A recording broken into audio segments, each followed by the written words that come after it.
faithful, starry host, David Lightbringer, keeper of Skinner birds, keeper of Bolton flayer birds, flaying parrots, parrots that flay my fingers. My hands are mutilated. They've been eaten by Goose. Goose Bolton, a.k.a. Roose Bolton. You know, what's funny, Tim, is that he actually has renamed himself Roose. I named him Goose, but he vamps on his name, and he's got a million variants, one of which is Roose. So he looks at me all crazy. He's like, Roose. And then he like tries to peel the skin off my fingers. And I'm like, how smart are you? Anyway, you said your cat, Damon, clawed the crap out of you trying to take him to the vets the other week, huh? Dagan, this one. This is the culprit. Trying to get him to the groomer, he clawed the hell out of me. So I had to cancel his appointment and move it to another day. So your nails are still really sharp right now. Why do we keep these foul-tempered beasts in our homes, Tim? Because they love us. He makes biscuits at night, but he just doesn't realize that your biscuits hurt. Dagan, you're digging into me every night. Cleo's good, so she gets to be out for the stream today. Goose is in the room. Yes, I'm like Lady Hornwood. That's exactly right. I'm just like that. In any case, we are here, folks, to talk about Essos, the 9 free cities of Essos. Tim and I are going to take you on a very immersive trip to the free cities. I've got all my free cities artwork. We've got maps. We've got the World of Ice and Fire. And best of all, not only will we be talking about the lost city of Assaria, we will be talking about there's many lost cities on the Valerian Peninsula. There's some fun theories that we come across. Like when we talk about Qohor, we'll stumble into the mystery of Valerian steel and also lemurs, although I've been talking about the lemurs a lot lately, so we won't go too ham on that. But yeah, there's a lot of little fun mysteries, maze makers, you know. So it'll be like immersive world building stuff, but we'll stumble into some theories too. And I couldn't think of a better co-tour guide, of course, than Grey Waste Tim, keeper of the Blackfire lore, most of which runs through Essos. Mm-hmm. Yeah, we're gonna Lomas long stride our way across Essos, starting the further with the way Essos works is, of course, the further east you go, the weirder and weirder it gets. And we're starting off with our near east, which sort of normal, but then also still has a lot of its own quirks, especially those Tyroshi beards are a bit out there sometimes, but they are the flamboyant Tyroshi beards. I forgot to pull a picture of Dario, but I guess I should and will and can. And of course, most of the free cities we do have scenes in the books. There's a few that we don't, that we meet people from some of those cities. So we'll talk about that as well. But yeah, it's just a little fun world-building, immersive SOC tour with some theories mixed in. That's what we got for you today. It was my birthday this past week. I did have a party, but I'm still here because I love y'all. And yeah, we were talking about doing a Euron follow-up stream to my Viserion Victarion video, which thank you guys for watching that. But I realized that what we really need to do is a whole Euron iceberg. We've done a bunch of different Euron videos, so I was like, let's not just do another Euron video. Let's do the Euron video. So we're going to prepare for that, and at some point in the next month or two, we'll get the Euron iceberg, and we'll cover absolutely everything. It'll take 10 hours probably. Unless I invite Grey Waste Tim, in which case it'll be 20. No, I'm kidding. You're invited, Tim. We'll shoot for like 4 or 5, but no promises. I look amazing for 39. Thanks, Wee San. I appreciate that. Nice. Very well played there. Yeah. Yes, no, I'm definitely more than 39. I am a millennial. And yeah, so what else was I going to say? Oh, yes. You may have noticed. Come here, girl. I'll put you over here. You may have noticed the green man on my shirt. That's right. It's a new shirt. On the Bonfire store, click the link below. You can get a Green Seer shirt designed by Jeremy Nels, who, of course, did the Green Man Other 3D render for the Green Man Others video a few months back. Here he is. This is him, but he's smoking a little something, seeing the green. Sea of Green, Green Seer, etc., etc. You guys know how the punnery works, so go get yours. I chose the sort of typeface font because I just was the fake like upscale brand vibe was what I was going for. I don't know. But I was looking at like, real curly, classic, more Celtic looking text, and I was like, no, let's do a twist. So that's what I got. The link is below if you want that. And I'll have another announcement about Patreon later in the program, which we'll stop and do midway. But let's go ahead and get rolling since I made y'all wait an extra long time in the chat. I'm very sorry. Again, my hands are mutilated because of my little friggin' bird. My little abomination murder bird, whom I love dearly. All right, so free cities. Let's show you where we're talking here. There's 9 of them, Tim. 9 of them. And we've got Lorath, Bravos, and Norvos here in the north. These are they kind of group in 3 groups of 3, I noticed, Tim. We got these 3 northern cities, which have their own climate here. Bravos and Lorath are pretty similar. Norvos is in the hills here. And then we've got the 3 that are sort of closest to,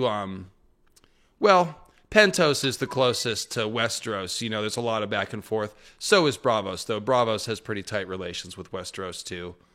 Then you've got the 3 daughters here, the disputed land cities, Myr, Tyrosh, and Lys, which kind of grouped together. And then Volantis, sort of its own thing, really. It's the richest of all these cities and the closest to Valyria. Although Lys and Volantis have a little bit in common. That's mostly what we're going to talk about. Then there's the 10th free city, quote-unquote, Gagassos. So I've covered that in the Sothorios video, so we're not really going to go to Gagassos and Sothorios today. And then Asaria. Where is Asaria? That's somewhere. Is that on the Valerian Peninsula? Do you know, Tim? Nah, it's got to be one of those ruined cities that don't really pay much attention to. I don't see it there. Let me just figure that out while we get going here. Tim, why don't you go ahead and get going here with this free city section, and I'll cut in after a couple paragraphs. And it's on the top. Oh, there it is. Vase Kadoch, Asaria. So it is east of Qohor. And one thing I noticed, Tim, that's interesting is that you can see where the Valerian roads are, right? So they've got all the way from Meereen connecting to Valyria and Volantis, the Demon Road. You can see why there would have been a lot of commerce going along this road, right? Slaver's Bay, tons of commerce. Valyria deals in slaves. The Dothraki are capturing slaves. So there's a whole slave trade going along here. But then there's also this northern section of the Valerian roads connecting these Valerian cities here, and also this one Rhoynish city of Goyandro. It's interesting that it went all the way into Sarnor. Like, it tells you that, like, Valyria and Sarnor must have had a certain amount of, peaceful, trading and alliances. Like, for the Sarnori to let the Valerians build these roads to Sarnath and Sath, they didn't resist them. They just not a big war. And we know the Valerians and the Sarnori allied against Old Gis in one of the Giscari wars, right? Yes, they were allies along with Cimerians. So when we get it, all the text for that is in the. So we might actually. I'm not sure if we'll come across it in our free cities part. We're probably gonna have to wait till we get further east to delve into that history. But yes, the Sarnori and the Valyrians were allies at points. There's also times where squabbling Sarnori kings would ally with Valyria against their own. When the Sarnori were not united and were at each other's throats, they would ally with Valyria to try and take out their enemies. So there's like always a big back and forth, but the big link up was a united front against Old Gis and the Giscari Empire. Yeah, it seems to me now that I think about it that Valyria sort of took a dark turn when they chose to go to war with the Rhoynar. Because before that, and that was only 700 years before the Doom, or no, 700 years before present, or was it 700 before the Doom? That I'm not sure. In any case, it's in the last 1,000 years that Valyria went to war against the Rhoynar. Before that, they coexisted with the Rhoynar. So, although they wiped out Gis like 5,000 years ago, after that, they basically coexisted with all the other large empires, with the Sarnori, with the Rhoynar. Those were the two big ones, until they finally turned on the Rhoynar.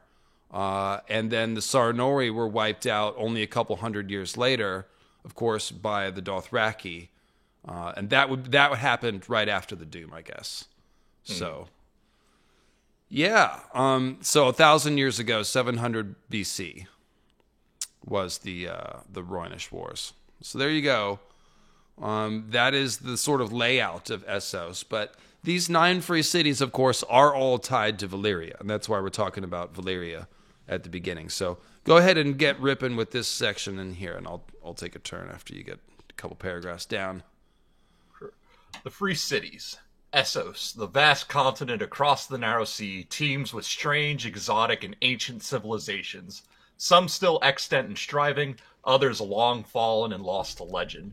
Most of these are far too distant to be of any concern to the people of the Seven Kingdoms, save mayhaps for those seafarers bold enough to sail strange waters in search of gold and glory. The 9 free cities, however, are our closest neighbors and chief partners in trade, and their histories are much more entwined with our own. For centuries, trading galleys have sailed up and down the narrow sea, delivering fine tapestries, polished lenses, delicate lace, exotic fruits, strange spices, and myriad other goods in return for gold and wool and other such products.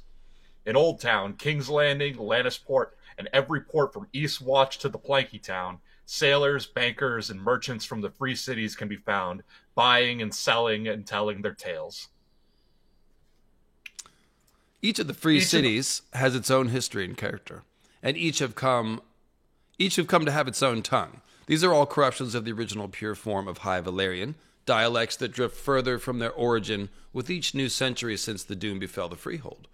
8 of the 9 free cities are proud daughters of Valyria that was, still ruled by the descendants of the original colonists who established themselves there hundreds or thousands of years ago.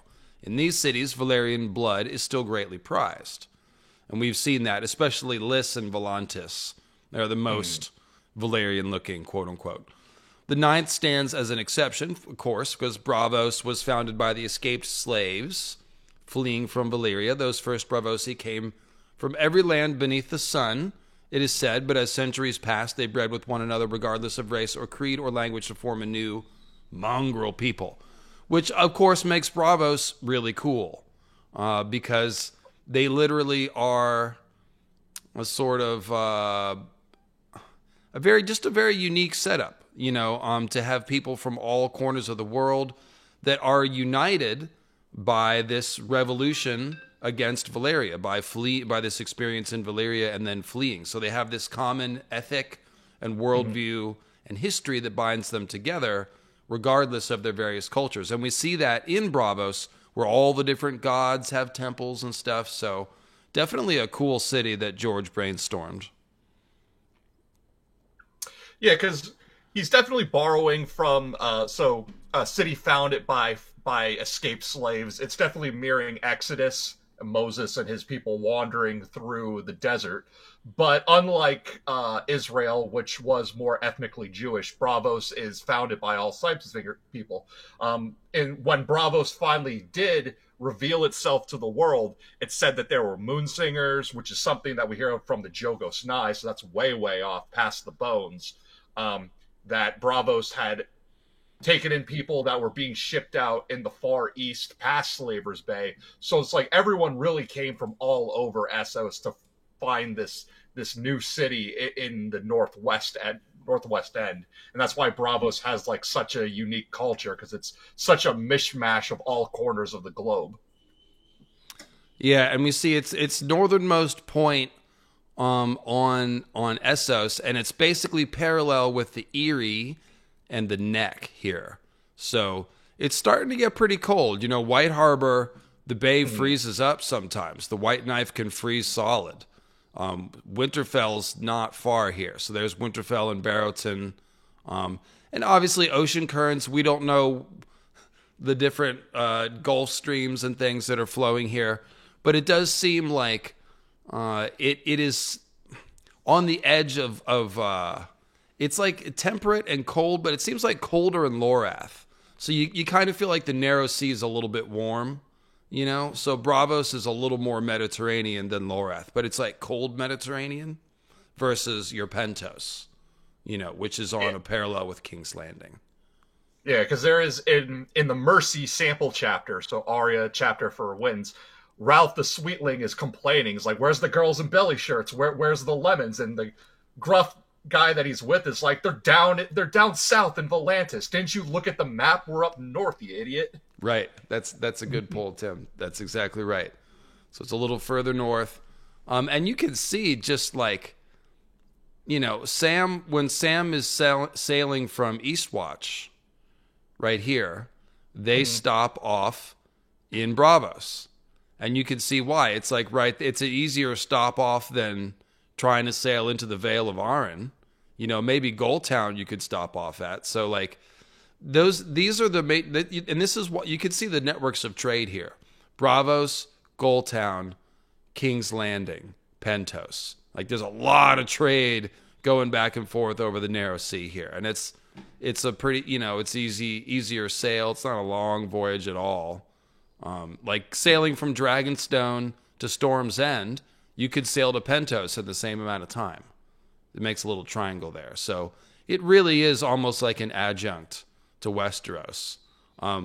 Tyrosh too, but Tyrosh is just not, they seem to be more, well, we'll get there, but they seem to be more militant and martial. And of course, these free cities have warred with Westeros at times, whereas Pentos has not really. So that is another difference. But yeah. So let's see here. We speak of 9 free cities. Though across the width of Essos, one may find other Valyrian towns, settlements, and outposts, some larger and more populous than Goldtown, White Harbor, or even Lannisport. The distinction that sets the 9 apart is not their size, but their origins. At their height before the Doom, other cities, such as Mantares, Voluntaries, Oros, Tyria, Dracones, Illyria, Mysafair, Royos, and Aquos Dane, were grand and glorious and rich. Yet for all their pride and power, none ever ruled itself. They were governed by men and women sent out from Valyria to govern in the name of the freehold. Such was never true of Volantis and the rest of the 9. So let's see if we can find some of those places they just mentioned. Obviously, there's Mantares, Illyria, Oros, and Tyria. Yeah, some of them might be underwater right now. Yeah, Voluntaries is right there. Some of them, yeah, Aquos Dane, no idea. Mysafair, no idea. They could be some of these unnamed ruins, obviously. Mm. And then there's like Borash, that one wasn't mentioned. Yeah. Assaria wasn't mentioned. Yeah, if they weren't swallowed up and destroyed during the Doom, then they're the ones that suffered the sacking and pillaging of the Dothraki in the Century of Blood that followed. And there's Valisar, which was mentioned also. And then Mantares gets mentioned, but it's kind of like, I guess we would call it the freak show. Yeah. Yeah. No better, not the best of terms to give it, but that's really what it is. It's where the pickled heads and all of that. Yeah, Mantares really makes you feel like there's a magical equivalent to nuclear fallout that George is using in Asshai and Valyria. Like the people that live near there are more mutated and twisted and stuff. So it's the Jim Rose circus, the sideshow. Yeah. So such was never true of Volantis and the rest of the 9. Though born of Valyria, each was independent of its mother from birth. All but Braavos were dutiful daughters, neither making war upon Valyria nor defying the Dragon Lords in any matter of significance. They remained willing allies and trading partners of their mother and looked to the lands of the Long Summer for leadership in times of crisis.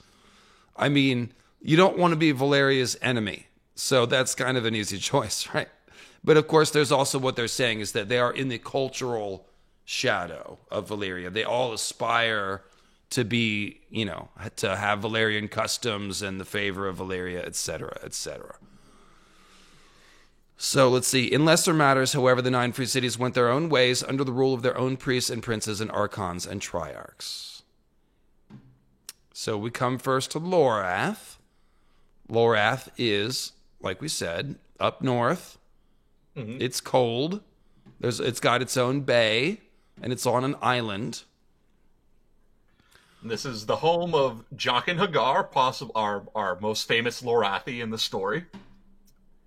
Yeah, so where is that Jaqen? I've got that Jaqen H'ghar around here somewhere. There he is.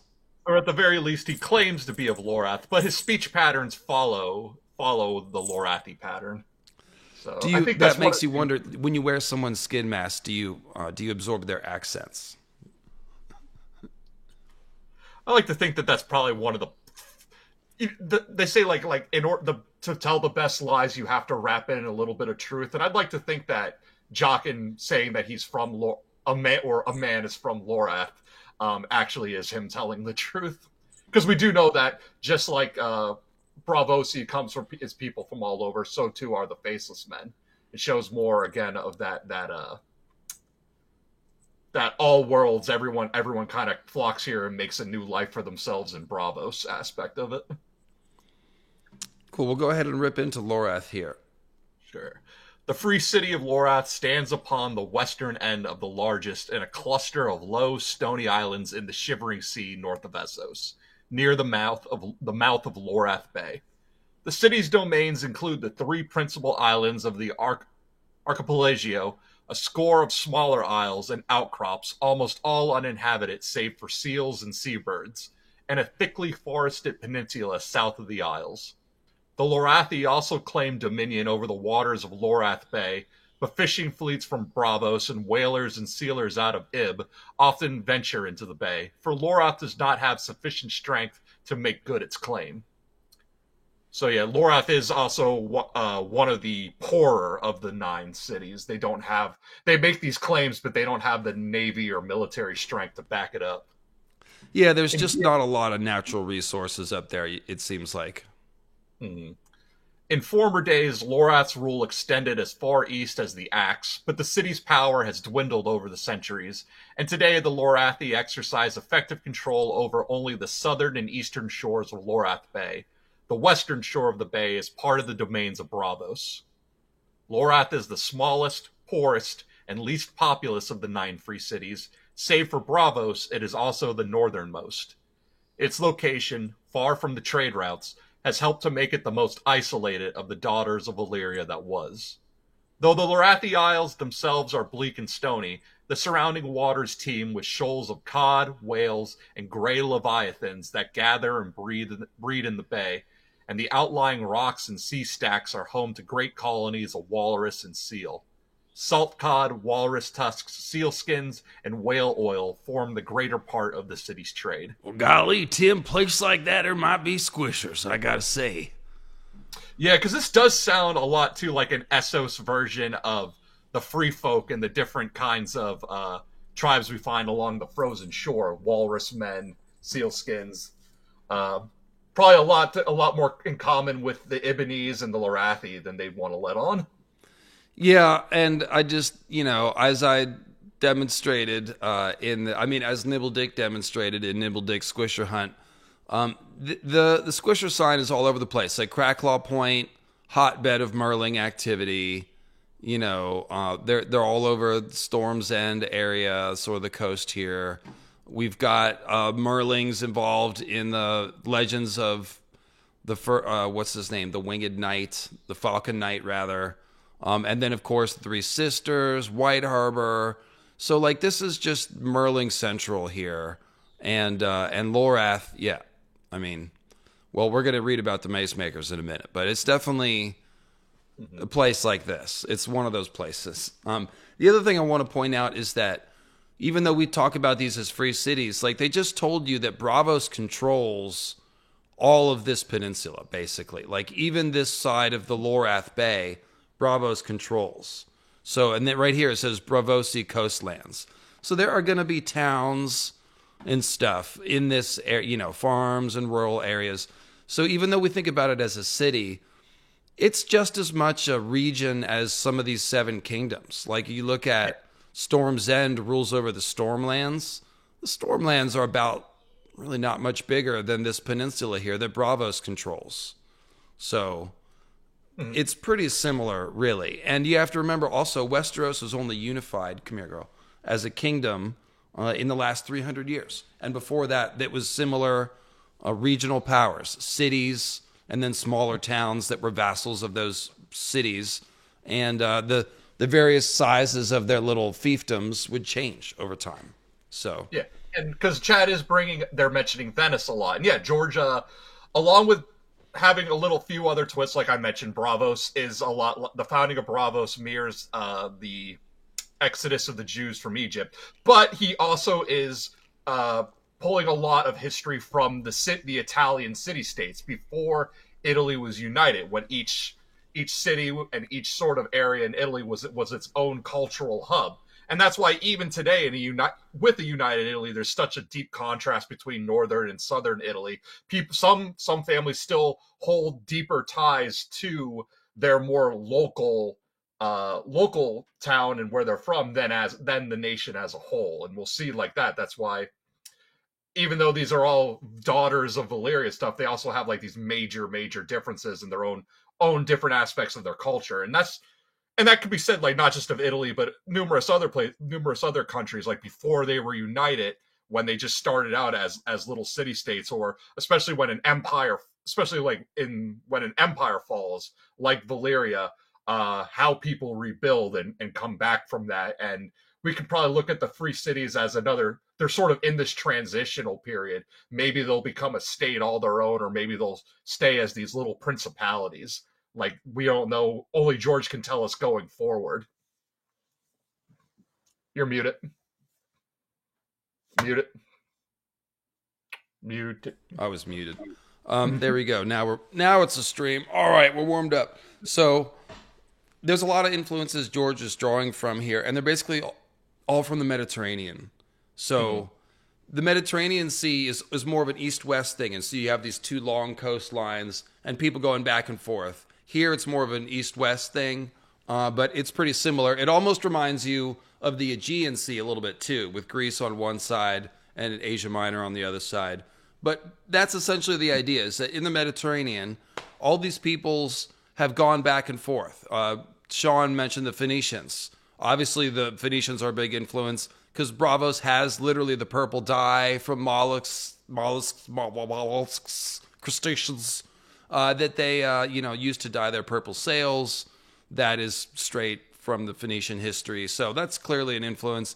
But it's basically just the Mediterranean region and the way that peoples went back and forth, the Italians and Greeks, and again, all the various peoples living on Asian Minor. They migrated back and forth, at one time ruled each other and had alliances with each other. So there's just a lot of intermixing and crossover history. That's kind of the feel that George is going for.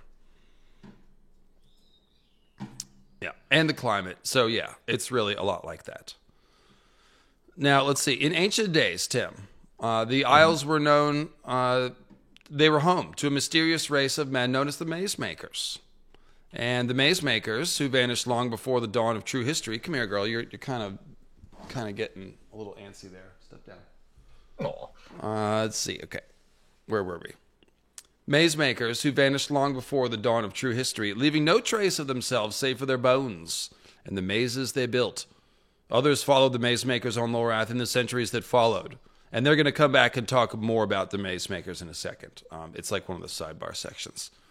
But others followed the Maze Makers on Lorath in centuries that came after. For a time, the Isles were home to a small, dark, hairy people akin to the men of Ib.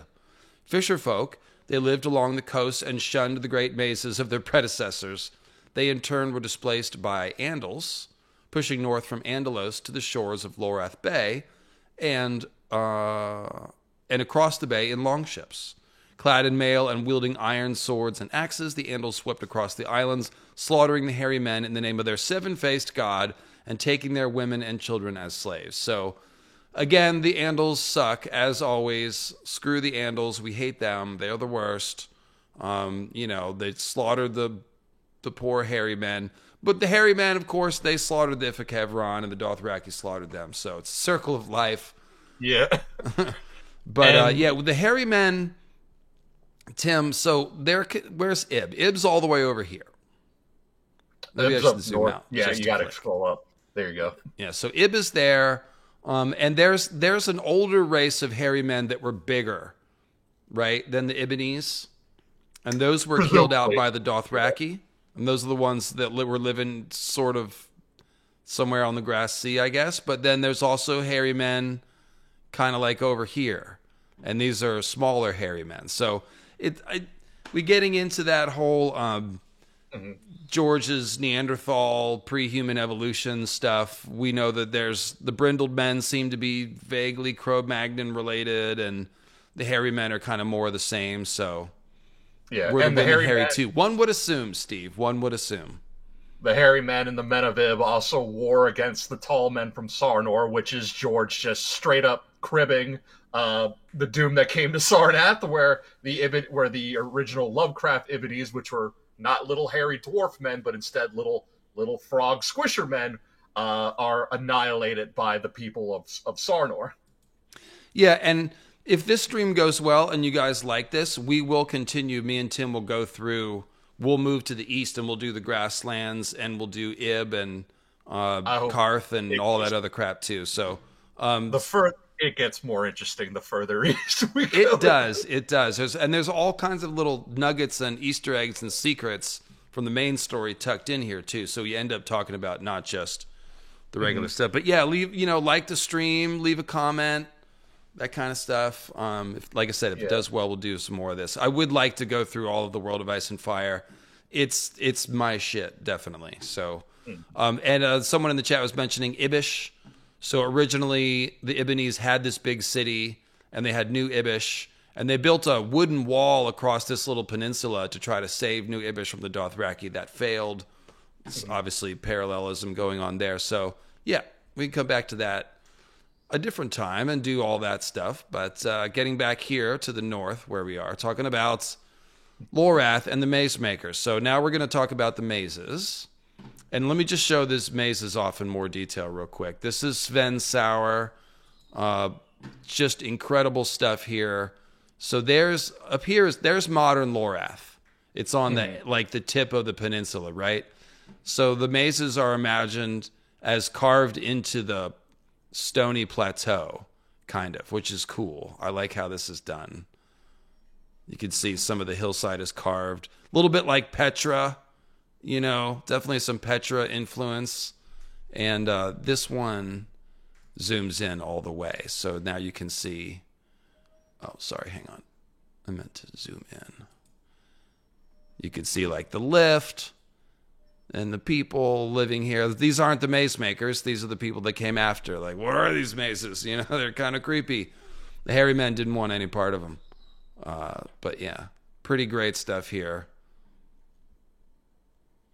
In any case, I will leave this one up and we'll go back to the reading. Read about these damn mazes. Go ahead, Tim. Sprawling constructs of bewildering complexity made from blocks of hewn stone, the maze makers' constructions are scattered across the isles, and one badly overgrown and sunk deep into the earth has been found on Essos proper, on the peninsula south of Lorath. So there you can see, just real quick, there's the peninsula and the island. So the mazes covering the island, even onto the peninsula. Very extensive mazes. Go ahead. Lorasion, the second largest of the Lorath Isles, is home to a vast maze that fills more than 3/4 of the surface area of the island and includes 4 levels beneath the ground, with some passages descending 500 feet. Jeez. Scholars still debate the purpose of these mazes. Were they fortifications, temples, towns, or did they serve some other stranger purpose? The maze makers left no written records, so we shall never know. Their bones tell us that they were massively built and larger than men, though not so large as giants.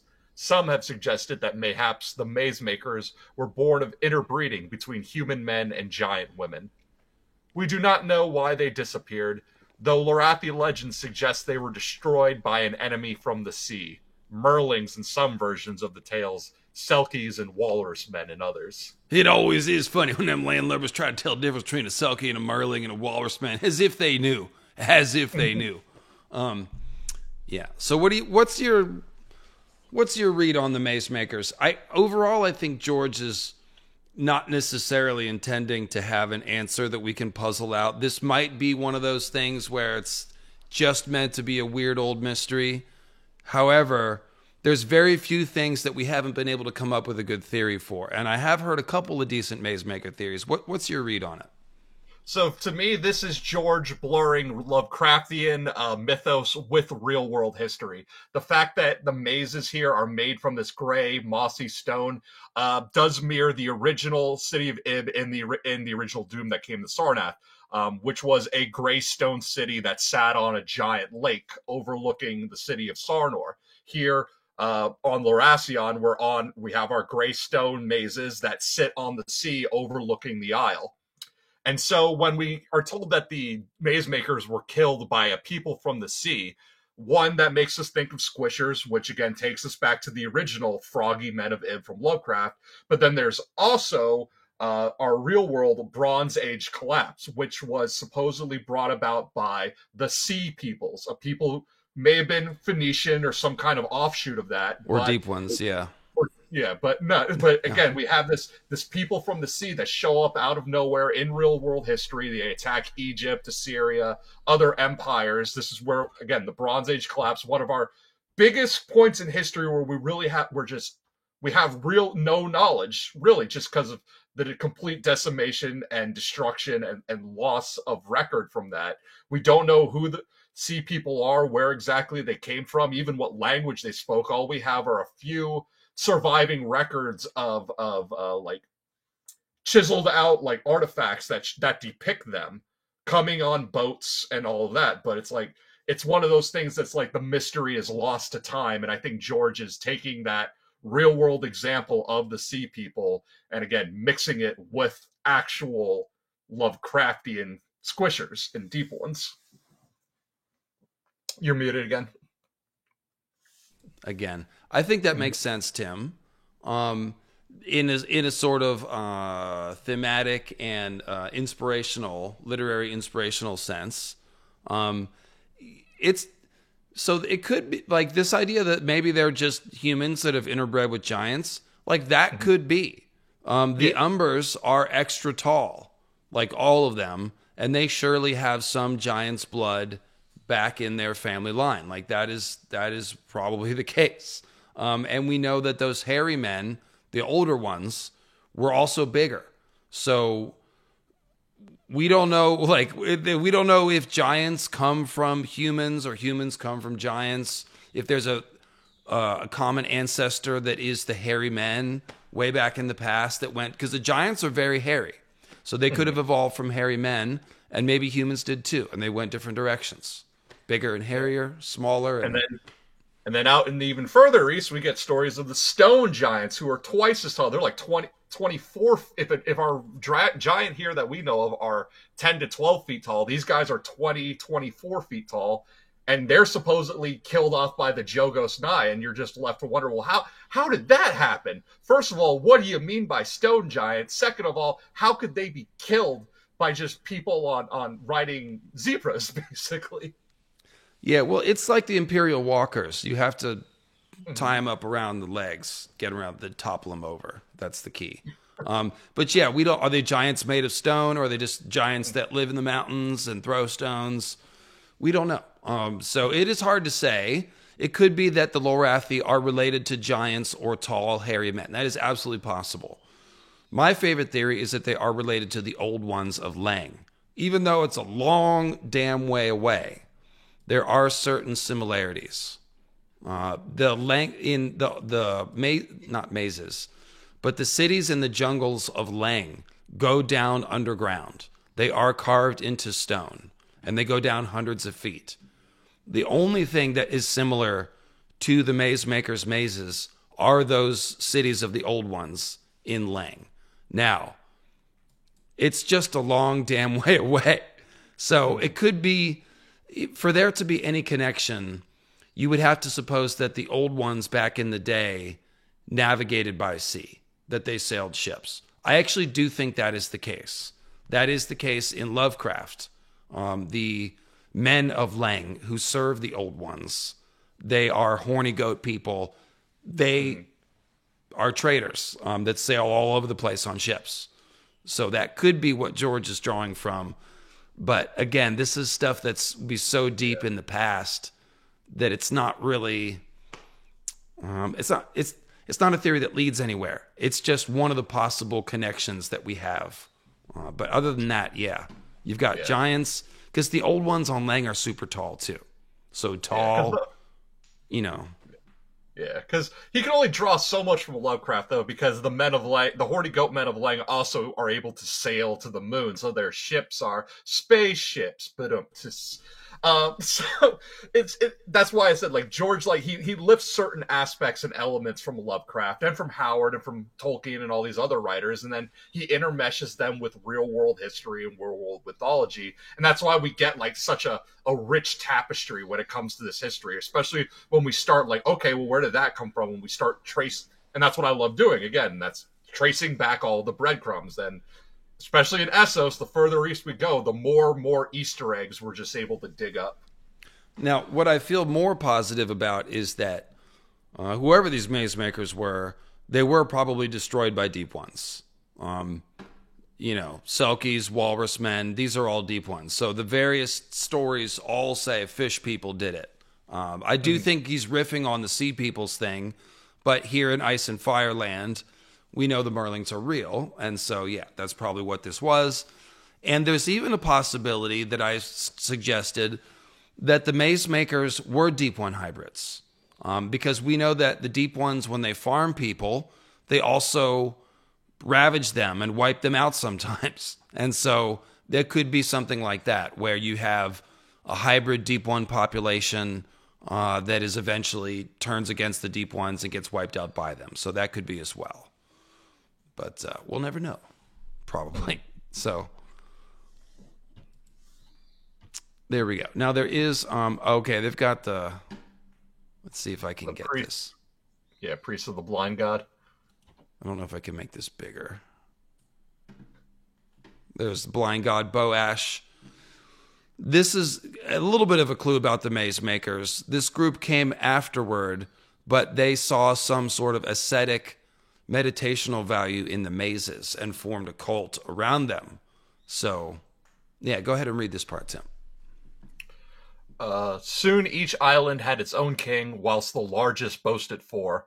Ever a quarrelsome people, the Andals spent the next 1,000 years warring one upon the other, but at last a warrior styling himself Carlin the Great brought all the islands under his sway. The histories, such as they are, claim he raised a great wooden keep at the center of Loracion's vast haunted maze and decorated his halls with the heads of his slain foes. That's pretty metal. That's like a Theon the Hungry Wolf type thing. Just putting up the heads of Andals as decorations. It was Carlin's dream to make himself king of all Andals, and to that end he went forth time and time again against the petty kings of Andalos. After 20 years and as many wars, the writ of Carlin the Great extended from the lagoon where Braavos would one day rise, all the way east to the Axe, and as far south as the headwaters of the Upper Rhoyne and Noin. But his southward expansion brought him into conflict not only with other Andal kings, but also the free city of Norvos on the Noin. When the Norvoshi closed the river against him, he left his hall in the maze to lead the attack against them, defeating them in 2 pitched battles in the hills.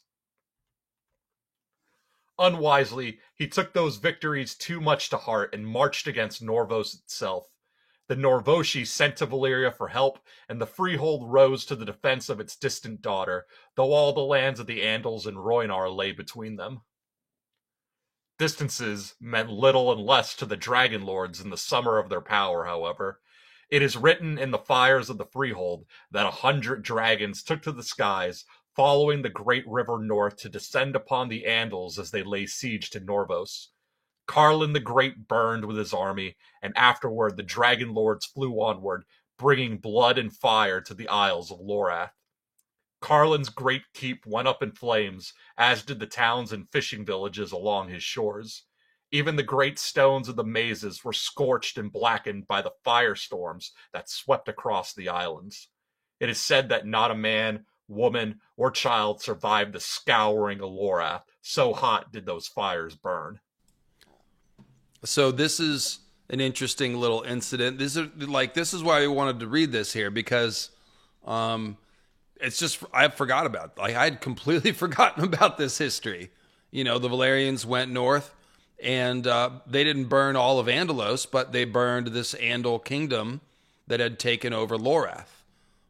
So that's pretty emphatic. And this probably led some other Andals to begin the Andal migration. I wonder if they're going to talk about that next.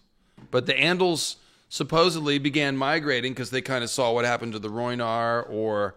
No, this maybe would have been before. No, it would have been before the Rhoynar. This would have been before the Rhoynar? Yeah, they just felt the pressure from Valyria, and were like, let's find somewhere else to go.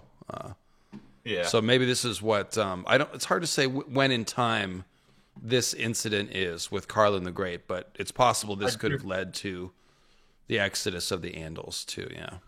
And that does become a running theme, though, is like the scary thing comes out of the east, and it turns out that scary thing was being chased by an even scarier thing from the even further east. And George does that over, like, the Andals overrun Westeros, but what were the Andals doing? They were trying to get out of Dodge to escape the Valyrians. Right, the wildlings are attacking the wall, but they're really fleeing the others, yeah. Yeah. So, thereafter, the Lorathi Isles remained uninhabited for more than a century. Seals and walrus returned in great numbers, and crabs scuttled through the scorched and silent mazes. Whalers from the port of Ibn put ashore to mend their hulls or find fresh water, but they never ventured inland, for the islands were said to be haunted. Yeah, because everyone got burned alive. So just like Harrenhal, you know what I mean? All these people were burned alive in Dragonfire. So same kind of vibes, really. And the Ibonese believed that any man accursed who went beyond the sound of the sea. So don't go inland. So yeah, pretty friggin' haunted. When men at last returned to the Isles to live, they were men from Valyria itself. 1,322 years before the Doom, a sect of religious dissidents left the Freehold to establish a temple upon Lorath's main isle. These new Lorathi were worshippers of Boash, the blind god. Rejecting all other deities, the followers of Boash ate no flesh, drank no wine, and walked barefoot through the world, clad only in hair shirts and hides. Their eunuch priests wore eyeless hoods in honor of their god. Only in darkness, they believed, would their third eye open, allowing them to see the higher truths of creation that lay concealed behind the world's illusions. So this is, pretty drawn from not hermetic, but the tradition of hermits and ascetics who deny the flesh in order to, pursue spiritual enlightenment. The worshippers of Boash believed that all life was sacred and eternal, that men and women were equal, that lords and peasants, rich and poor, slave and master, man and beast were all alike, all equally worthy, all creatures of God. So one thing that is important about these sorts of little moments and places that George puts in the story, they are reminders, Tim, I feel like, that people can discover morality and goodness and principles like human rights and equality at any time and place. Even if you're raised in a messed up place, you can still find your way to truth and moral clarity. There's never totally an excuse that lets someone off the hook for that. So he gives us this really dark story, all these power-hungry people, and you could start to think that George is very cynical or even nihilistic about the world. Everybody's evil, there are no good people, but he puts these little stories in the world building, just so you know, actually there was this group of people who became vegetarian and decided to meditate all the time, and they snuck off to some abandoned city that everyone said was haunted, in order to have religious freedom to pursue this different way of life. So I really like that. It's a little bit of George's sort of peacenik hippie showing through, even though he obviously is very attracted to writing about very dark things and the dark side of human nature. Yeah, but then on the other hand of that, we also get two of our other Valyrian cities that we'll get to, Norvos and Qohor. They're founded for religious reasons, but they're founded because they hated the religious tolerance of Valyria and wanted to establish more of a theocracy of their one true religion. So that's kind of like our Puritans, our Pilgrims. Like, you know, we're spoon fed the story in elementary school. The Pilgrims left Great Britain in order to seek religious freedom. It's like, no, they were a bunch of assholes, and the British hated them because, and they left because they wanted to do this whole closed off religion all their own, because they didn't tolerate others. It's not that they weren't tolerant; they were the intolerant ones, and everyone was just sick of their BS. Well, I guess we could get into that sometime, Tim's. A little bit of off the beaten path. That's an interesting take. But Slushy Lesh is pointing out in the chat, or bringing up the idea of like free love groups, like hippie groups. So it's interesting that George is giving us both like, well, okay. So George is, like I said, a hippie, grew up in some of the Grateful Dead culture. Okay. So this is a movement that is seeking spiritual enlightenment, but instead of doing it by denying the flesh, it's kind of the opposite direction. We're not indulging in like, it's not like, it's a kind of heathenism, I guess. It's definitely, you know, it's not a rejection of morality. That's what I'm trying to be clear about. It's not that at all, but certainly it's a rejection of like Puritan morality, right? So it's cool that George the hippie also has in mind that like, there are other ways to pursue spiritual enlightenment besides, you know, free love and psychedelic drugs. Some people do it by denying the flesh and pursuing asceticism. So George is like acknowledging these different paths and philosophies that people have and putting them in the world in different places. That's what I'm trying to say. So that's pretty cool. He's not like showing us his one idea of like the alternative to violence or, you know, low thinking or whatever. He tries to represent all the different human philosophies. So the blind followers of Boash are interesting. Tim, I was thinking about this moment when they decided to go up there. Like they knew where they were going. They had heard of the haunted mazes of Lorath, and apparently they didn't have, they couldn't really pursue true asceticism in Valyria or Volantis or wherever. And so they're like, let's go move up to those haunted mazes and have our cult the way it was meant to be. So that's kind of a ballsy move, isn't it? Yeah, it makes me think of Diogenes the Cynic. So Diogenes was one of the founders of Cynicism, who rejected worldly things like embracing a life of poverty and self-sufficiency. And but he's mostly famous for his exchange with Alexander the Great, where he told him, "Move out of the way, you're blocking the sun." But it seems like that's what these guys, these blind worshippers of Boash, are doing by eating no flesh, drinking no wine, walking barefoot throughout the world. They're like Diogenes, like I am a citizen of the world type of aspects, and in looking for greater meaning and greater purpose to the world. There you go. Good reference.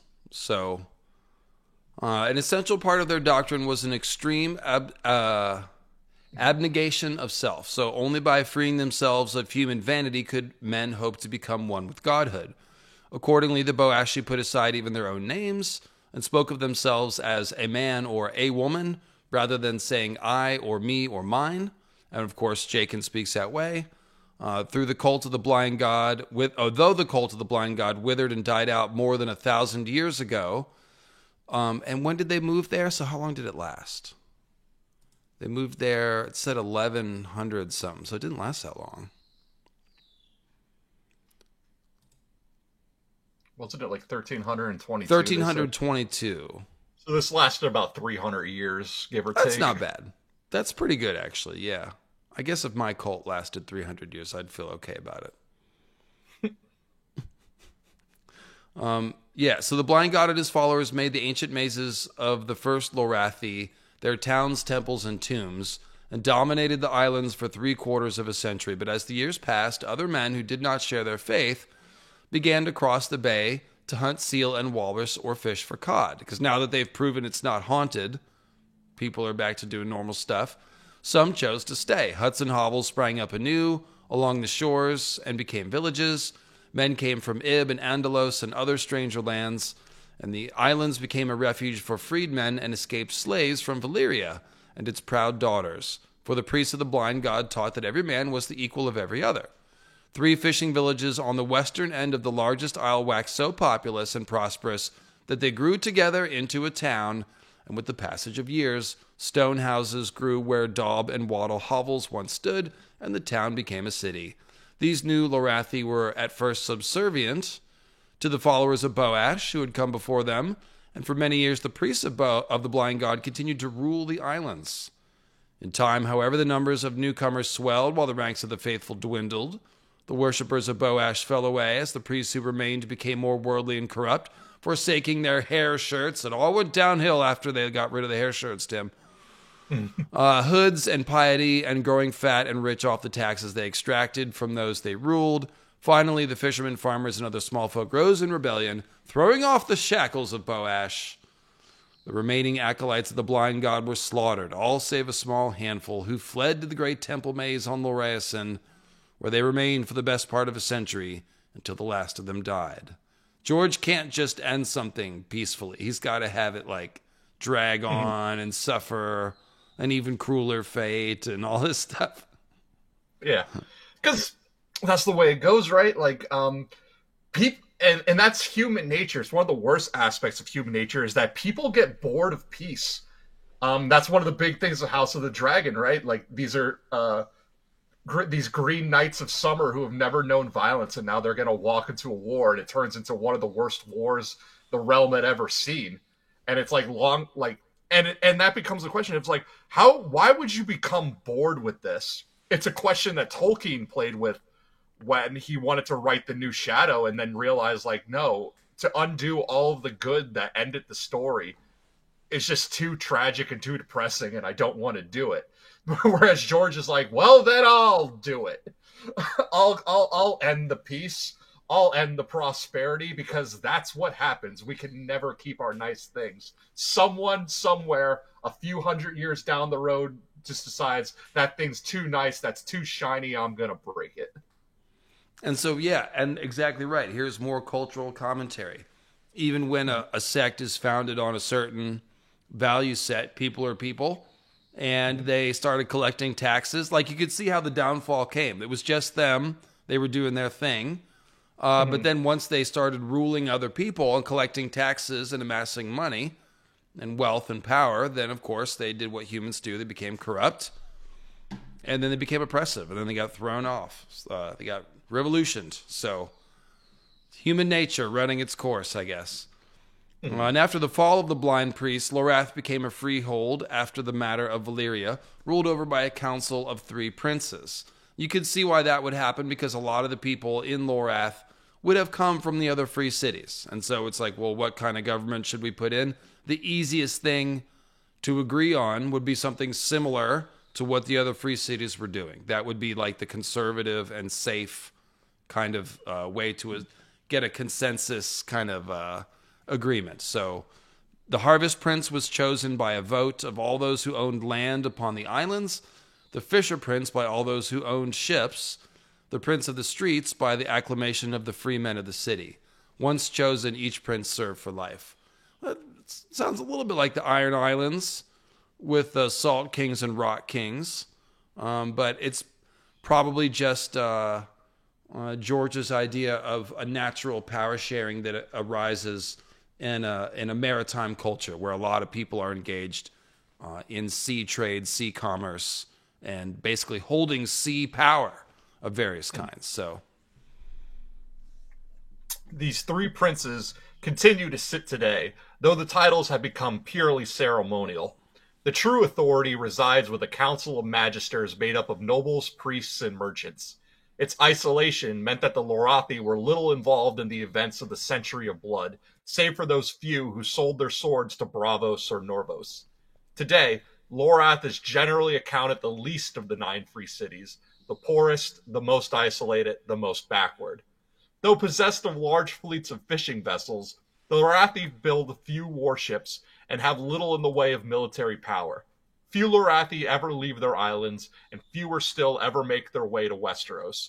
They prefer to trade with their nearer neighbors, Norvos, Braavos, and Ib. So there you go. All right, how many people in the chat have bought a Garth the Green shirt already?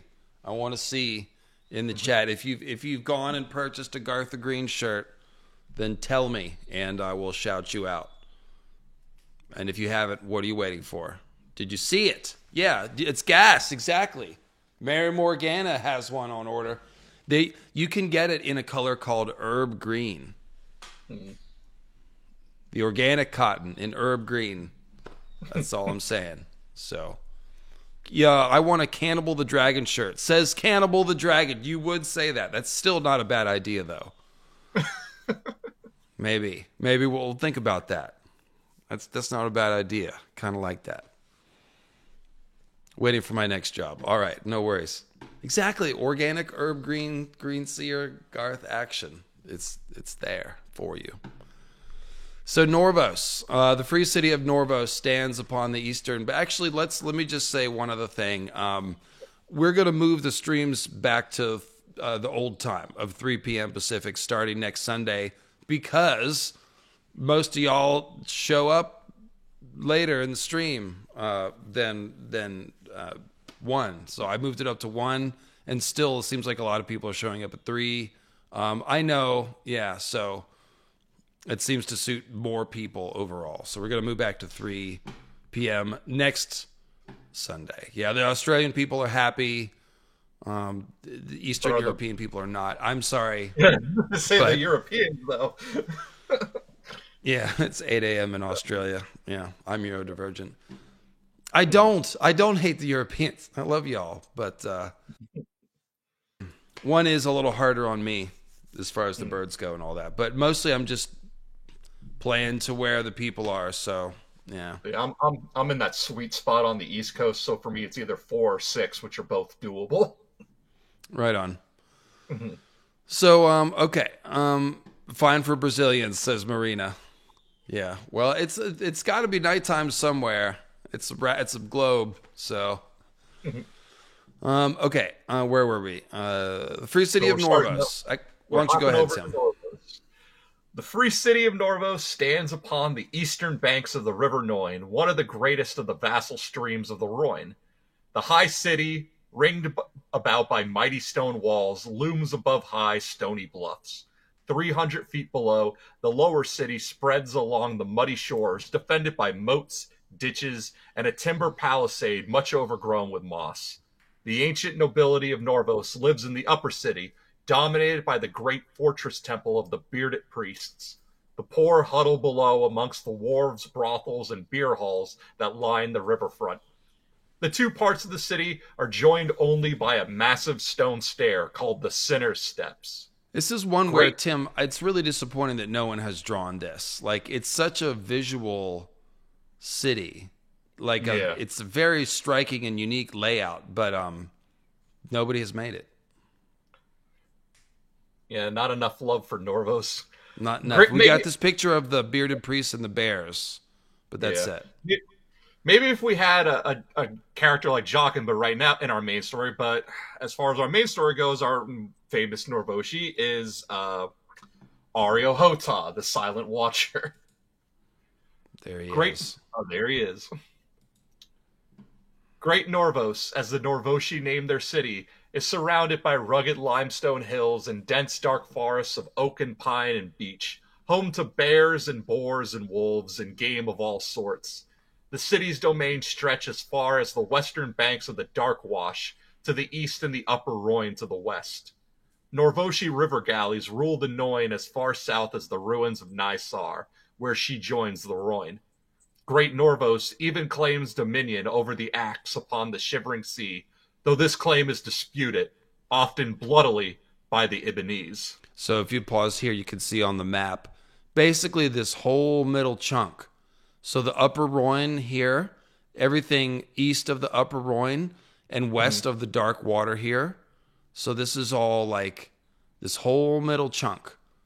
Everything south of Lorath, south of the Axe, and even sometimes the Axe.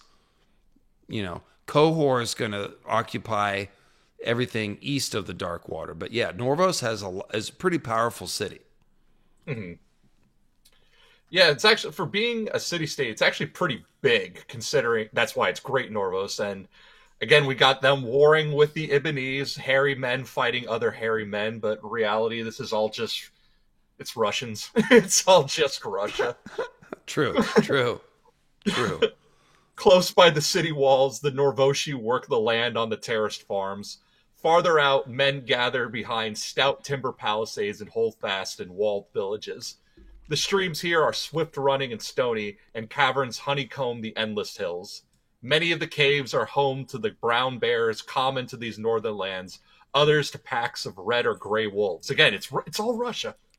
They're just bears. They're just bears on unicycles. And some can be found in the bones of giants and painted walls that speak of men's dwelling here in ages past. One cavern system, some 100 leagues northwest of Norvos, is so vast and deep that legend claims it is the entrance to the underworld. Lomas Longstrider visited once and counted it as one of the world's 7 natural wonders in his book, Wonders. Oh, that's interesting. Northwest. So that would be somewhere in these hills near the S of Andalos. It's one of the wonders of the world. What is the significance of the Martell kids being half Norvoshi? I'm not really sure, to be honest. It just sort of creates a little bit of a different political dynamic with Doran Martell as being estranged from his wife and stuff. But other than that, it gives Aryo Hota a reason to be there. Can't really say much else. Yeah, I think it's to highlight, especially with Aryo Hota, to highlight the real culture clash. This is a guy who came from what is not as cold as Norvos and Bravos, but he's supposed to be a sort of northerner, but here he is in the most southern of places. He went from winter cherries to spiced peppers. Like, I think that's supposed to highlight, like, just this huge difference of this is a strange man in a strange land. I think it's just a wrinkle to give it a little more flavor and color, Just makes, if you build a place like Norvos, you're going to tie it into the story somehow, and it gives those Martells a little different upbringing. Because we do get at least one character in our main story from every free city. Yeah, so, okay, let's see. Some scholars have suggested that the Dragon Lords regarded all faiths as equally false, believing themselves to be more powerful than any god or goddess. They looked upon the priests and temples as relics of a more primitive time, though useful for placating slaves, savages, and the poor, with promises of a better life to come. Moreover, a multiplicity of gods helped to keep their subjects divided and lessen the chances of their uniting under the banner of a single faith to overthrow their overlords. Religious tolerance was to them a means of keeping peace in the lands of the long summer. So they're basically just pointing this out because it's like, oh, there's all these different religions in every city. Like, that kind of suits the Valerians, whose gods are their dragons, it seems. Yeah. Though Great Norvos dominates the headwaters of the Rhoyne today, the Norvoshi are not descended from the Rhoynar who ruled that mighty river of old. Like the other free cities, Norvos is a daughter of Valyria. Yet before the Valerians, another people dwelt along the Noin, where Norvos stands today, raising rude villages of their own. Who were these predecessors? Some believe them to have been kin to the maze-makers of Lorath, but that seems unlikely, for they built in wood, not stone, and left no mazes to confound us. Others suggest they were cousins of the men of Ib. Most, however, believe them to have been Andals. Whoever these first Norvoshi might have been, their towns did not survive. Legend tells us they were driven from the Noin by an onslaught of hairy men out of the east, surely some close kin of the Ibbenese. These invaders, in turn, were expelled by the fabled prince of Nysar, Garrus the Grey, but the Rhoynar did not linger, preferring the more temperate climes of the lower river to the dark skies and cold winds of the hills. Like her sister cities Lorath and Qohor, the free city of Norvos, as we know her today, was originally founded by religious dissidents from Valyria. Okay, so originally there were some people just living in these hills, you know, and there were some fishing villages and crude constructions and things. Mm-hmm. And they were wiped out by the hairy men. So yeah, they probably were Andals or Proto-Andals or something like that. That makes sense. Doesn't really matter that much. It's unlikely they would have been related to the maze makers. The only thing I can think of is like maybe the maze makers were inspired by those caverns in Andalos, but I don't know why they wouldn't have just worked in those caverns if that was the case. So there's probably not really a connection to them, I don't think. But yeah, it's just George showing you like you can never find the first people. There's always some people that were there earlier, but at a certain point, it becomes impossible to learn about them without modern, radiocarbon dating and all that stuff. So religious dissidents from Valyria. At the height of her power, the Freehold was home to 100 temples. Some had tens of thousands of worshippers, some precious few, but no faith was forbidden in Valyria, nor were any exalted above the others. Many Valyrians worshipped more than one god, turning to different deities according to their needs. More, it was said, worshipped none at all. Most regarded freedom of faith as a hallmark of any truly advanced civilization. Yet to some, this plethora of gods was a source of continuing grievance. The man who honors all gods honors none at all, the prophet of the Lord of Light, R'hllor the Red, once famously declared. And even at the height of its glory, the Freehold was home to many who believed fiercely in their own particular god or goddess and regarded all others as false. Mm-hmm. False idols, frauds, or demons bent on deceiving mankind. Dozens of such sects flourished in Valyria, sometimes quarreling violently with one another. Inevitably, some found the tolerance of the Freehold to be intolerable and set out into the wilderness to found cities of their own, godly cities where only the true faith would be practiced. We have already spoken of the followers of the blind god Boash, who founded Lorath, and what befell them there, Squishers. Qohor was settled by... actually, no, they weren't. Those were the maze makers. I'm sorry. I just like saying Squishers. You guys know that. It was the commoners. So Qohor was settled by the worshippers of that grim deity known only by the Black Goat, and shall be related shortly. But the sect that settled Norvos is as strange or stranger than either of these, and far more secretive. Even the very name of their god is revealed only to initiates. That he is a stern deity cannot be doubted, for his priests wear hair shirts and untanned hides and practice ritual flagellation as part of their worship. Once initiated, they are forbidden to shave or cut their hair.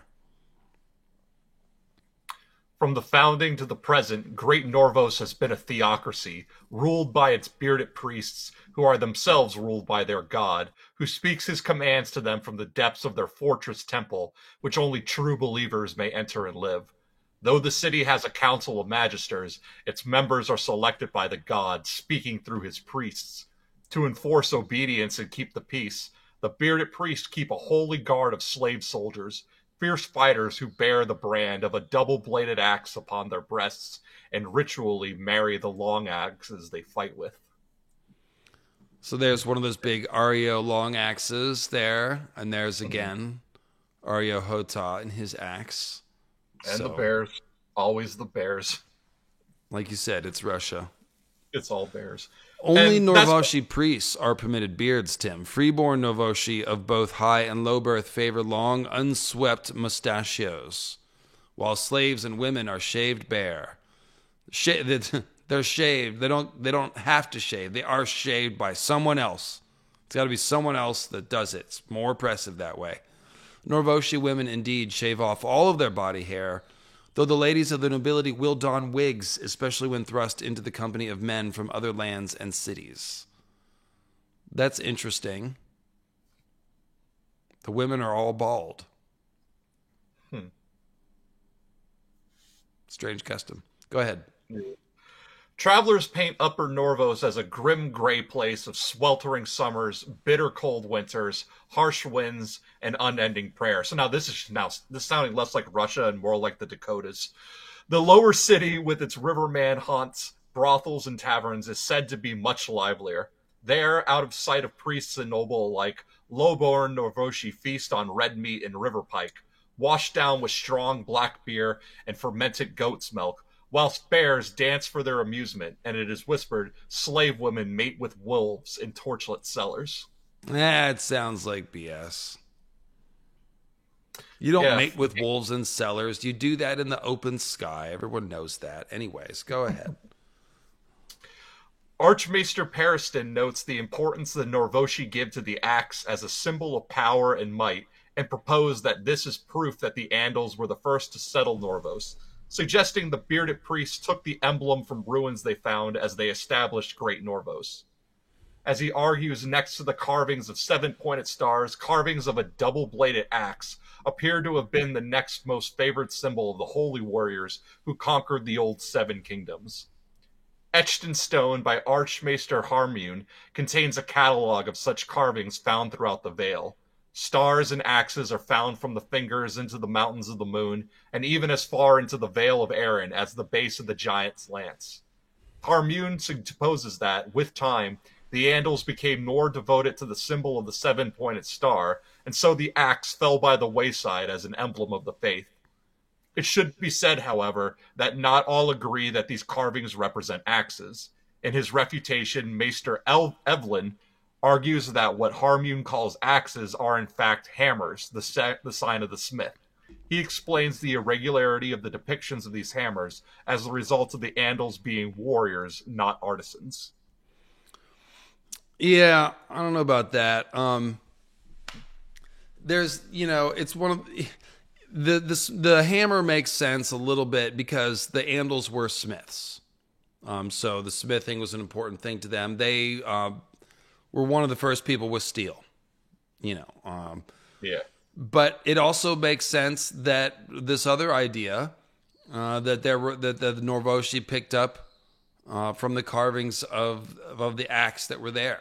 That could be too. So probably one of those things where George has given us a couple of plausible possibilities. There may not be one thing that he's decided on, but I think he's also playing with the very real world thing of religious schisms and offshoots. Every major religion has its own branches. We got like Catholicism, Protestantism, Eastern Orthodoxy. You got Sunni Islam, Shia Islam. You got traditional Judaism, Reform Judaism. Like, again, every religion branches out into all these little things. And I think this is where, like, this is an example of that. Of if the Norvoshi are descended from a mix of Andals and Valyrians and other people, then it makes sense that there might have been this sort of break off from the main religion that then went into its own direction. Yeah, it's one thing I've learned by studying ancient cultures is that we tend to draw lines around cultures and say this is the blah blah blah culture and the blah blah blah culture or the such and such period, and really it's all on gradients and continuums. There's lots of influences and bleed over and stuff like that. So I think that's what George is recreating here essentially.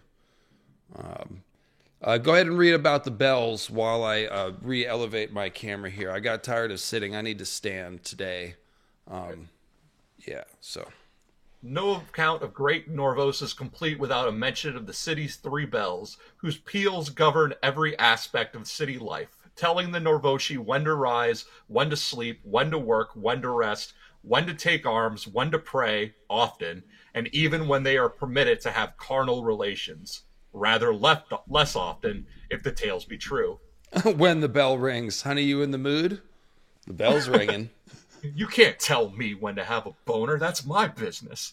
Each of the bells but has that's its the own... boner bell.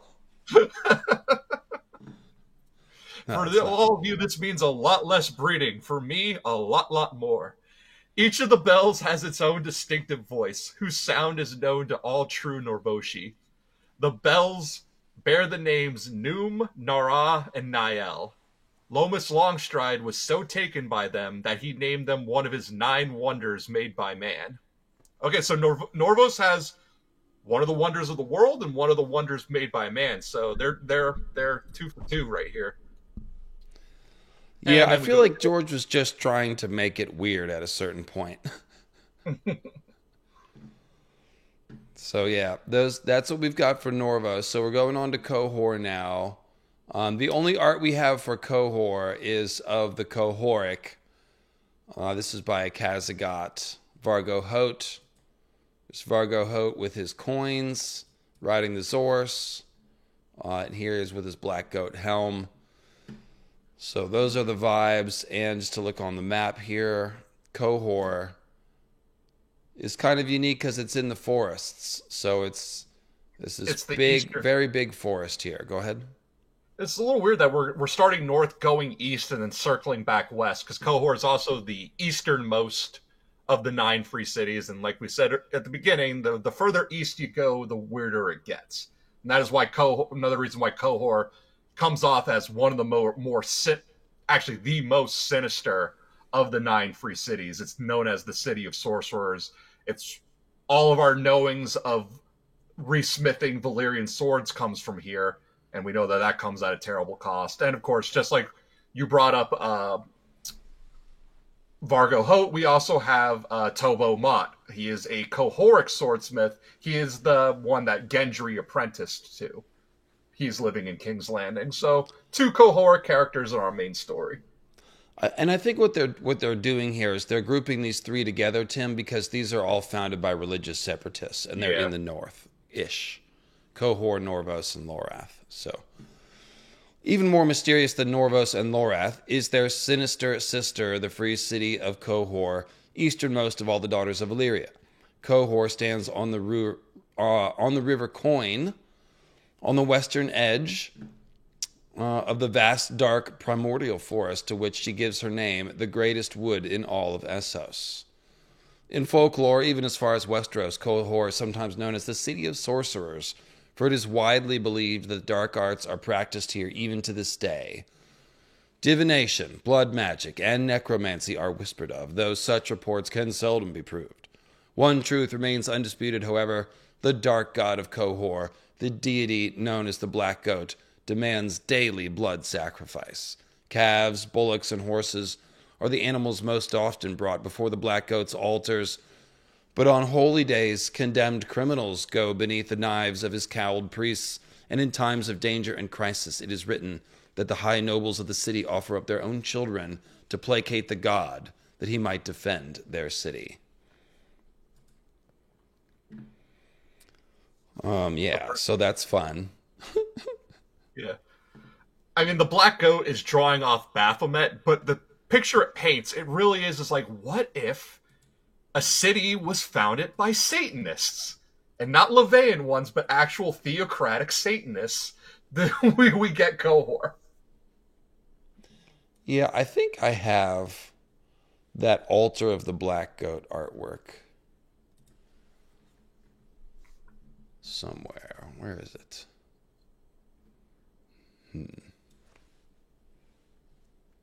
It's in the Kindle, but I thought I had it bigger. I do not. Never mind. All right. It's very, here's a blood altar. There you go. Imaginary Qohor temple. It looks kind of like that. Or something. Anyway, yeah. Again, no art of Qohor, really. So. No, very, very little. They mentioned the lemurs. You know, the silver lemurs with the purple eyes, the little Valerians. They live in the forests of Qohor. They had one in the Citadel, but it got rubbed too many times. The woods that surround Qohor are the principal source of the city's wealth. The earliest settlement here was a lumber camp, the city's histories reveal. Even to this day, it is as hunters and foresters the Qohoric are most famed. The shining cities and sprawling towns of the Lower Rhoyne hunger for wood, and their own forests have long ago been depleted, cut down, and plowed under for fields and farms. Huge barges heavy with timber depart the docks of Qohor every day for the long voyage down the Coin to Dagger Lake and the markets of Selhoris, Valisar, Voluntheres, and Old Volantis. So let's follow that. So Qohor, down the Selhoris to Dagger Lake, then past the Sorrows, So they would have sold a lot of wood to the Rhoynish back in the day.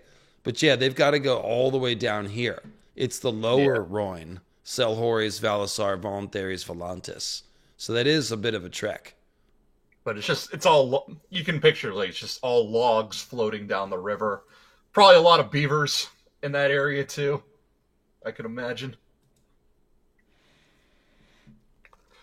And the forests of Qohor also yield up furs and pelts of all kinds, many rare and fine and highly prized, as well as silver, tin, and amber.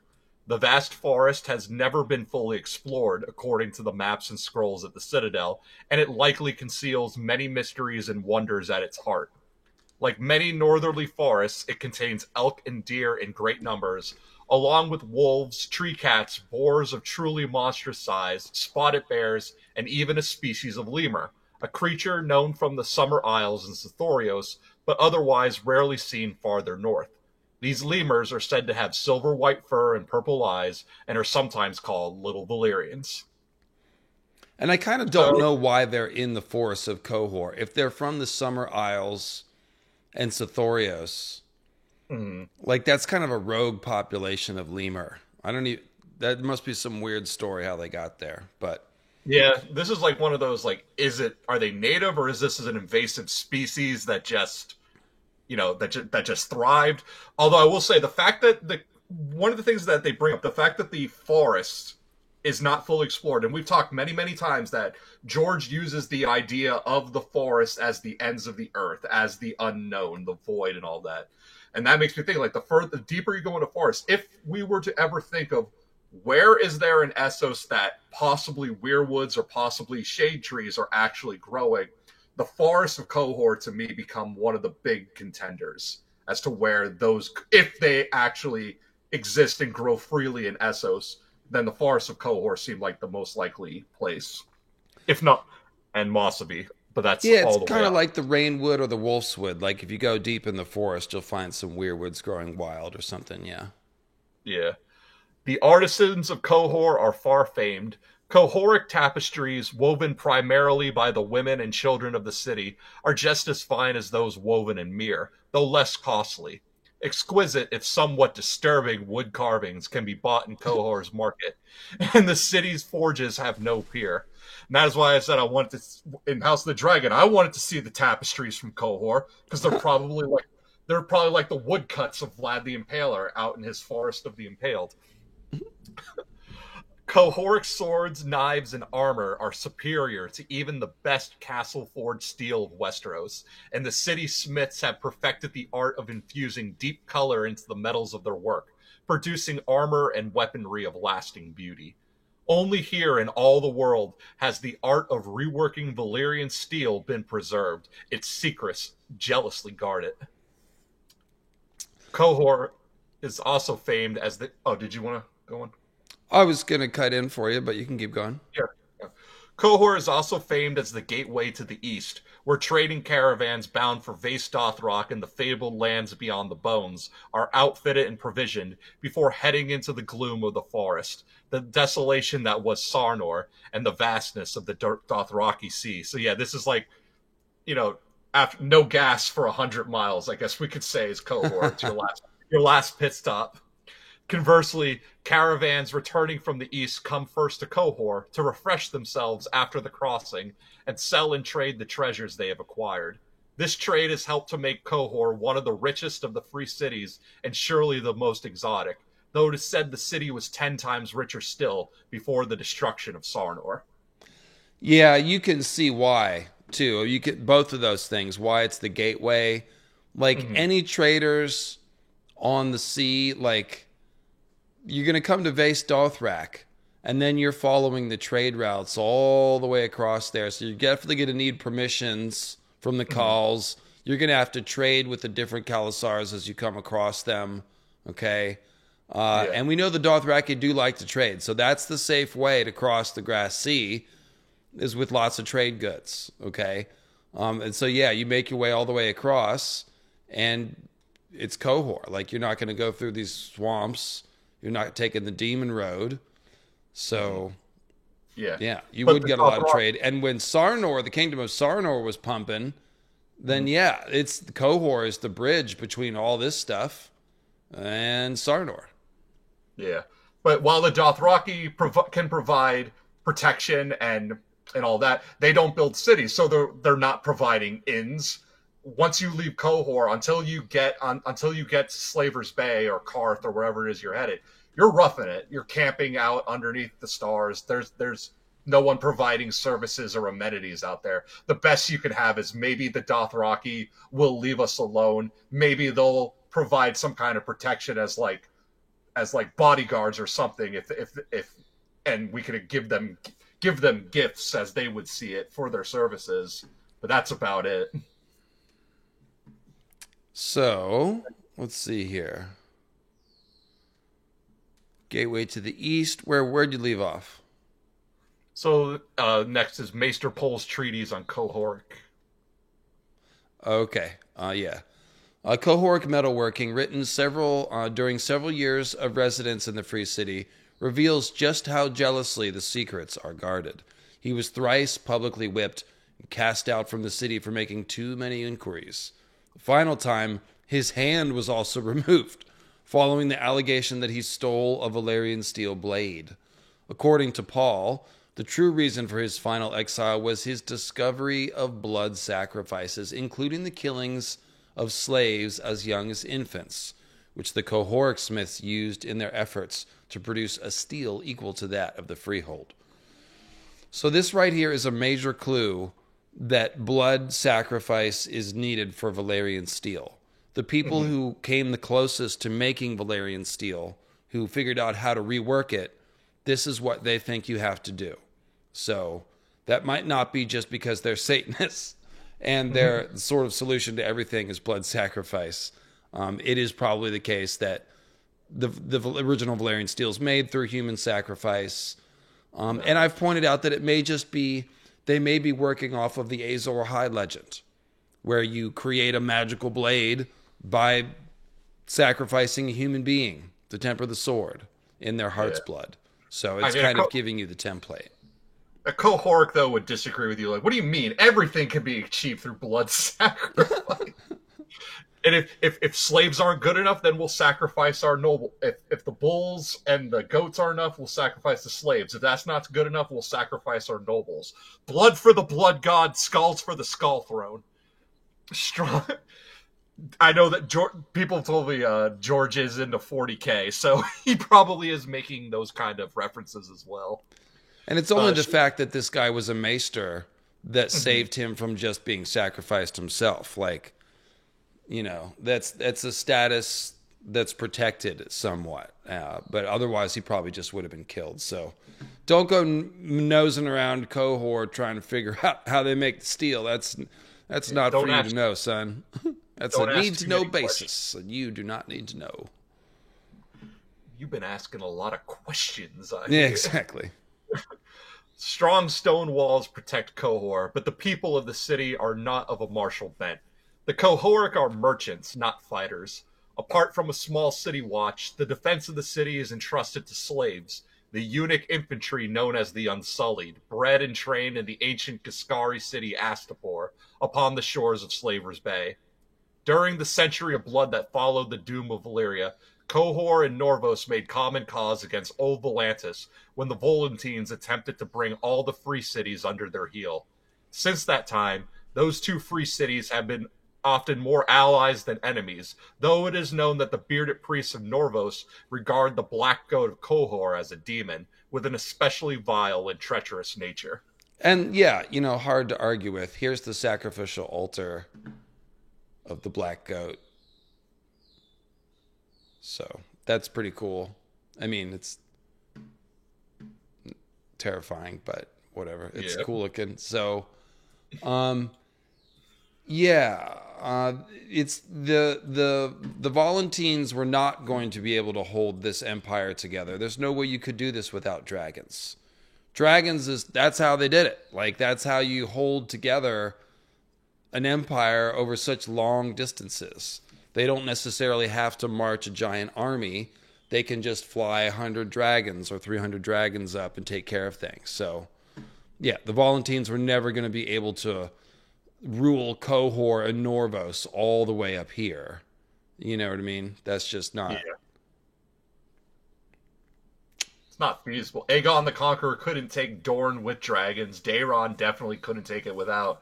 And Volantis thinks it's going to conquer land like 3 to 4 times that mileage. It's ridiculous. Yeah, you know, to have an empire that big, you have to be able to move troops. And obviously the Valyrians had the roads, but the roads don't connect the northern section and the southern section. There's a big gap in between. It's only the river in between. So to get armies from Valyria to this northern section would be difficult. It was only because they could bring dragons up there. And the armies of the other free cities that were up there. So that's how they did it. And if you look at the Roman Empire, it had to expand gradually. It had to build roads to connect everything so that they could move troops. And most of it's organized around the Mediterranean so that they can travel by sea. Anyways, violent, treacherous nature. See, 400 years ago when a Dothraki Khal named Temmo rode out of the east with 50,000 savage horsemen at his back. That's about the size of Drogo's Khalasar, 40,000, I believe. 3,000 unsullied turned him back at the gates of Qohor, withstanding no fewer than 18 charges before Khal Temmo died, and his successor bid his men cut off their braids and toss them at the feet of the surviving eunuchs. From that time to this, the Qohoric have relied upon the Unsullied to protect their city, though they have been known to hire free companies as well in times of peril, and to offer lavish gifts to Dothraki Khals to persuade them to pass on. Because, the Dothraki, Drogo came all the way to Pentos. Yeah. That's kind of nuts, isn't it? I believe there's also a story that Qohor was sacked by the Golden Company for refusing to pay them at one point. Oh, yeah, they'll probably get to that. Or not. No. But yeah, Drogo rode his Khalasar all the way to Pentos. That's kind of crazy. That's like way far from home. All right, so we are to the next 3, the Quarrelsome Daughters, Mirlis, and Tyrosh. I will now take this break to let you know that our Patreon has been reformed and overhauled, and there are new tiers on there. So if you are a patron, check out the new tiers and find one that you like and see if you can't migrate over is what we're asking you to do. The old tiers are still existent, but they are not public. You can't join them. Hang on. I'm trying to do something. I want an incognito window. We're going to look at porn together. No, we're not. We're not going to do that. We're going to go to my Patreon as if we are a new subscriber. So we go see the membership options. Oh, look, here's our tiers. Kingdom of the Ifakevron. So you can now, by joining our Patreon, you can live in a cool ancient place of the world of Ice and Fire. So you can live in the Kingdom of the Ifakevron. You can live in the Kingdom of the Fisher Queens. Only $10 a month. I mean, that's pretty good. Floating palace. Very wise. All the other kings and queens came there for advice. A lot going on, Then we've got the civilization of the Rhoynar. And Kingdom of Sarnor you can join. You can live in the Valyrian Freehold. Or you can live in the Great Empire of the Dawn, depending on, It's kind of like Trump's gold cards. For $100, you could buy citizenship to the Great Empire of the Dawn. It's a lot like that. Basically, come join Patreon if you're not already. And if you're on Patreon, take a look at one of these tiers and find one that you like and move over. That way, when I refer to the tiers, you'll feel included and not be like, but I'm a Zodiac patron. He didn't say Zodiac patrons. So that's basically the announcement. That wasn't too bad, was it, Tim? Nah. Good stuff. Good stuff. Right back to the programming. Although, should we get... I think we should probably get the super chats, though, too. Oh, thanks, Tim. Is Qohoric steel incomplete Valyrian steel? We know they use blood magic, but never mentioned fire magic. Both are likely needed for true Valyrian steel. So yes, thank you, Morris. I meant to stop and talk about that.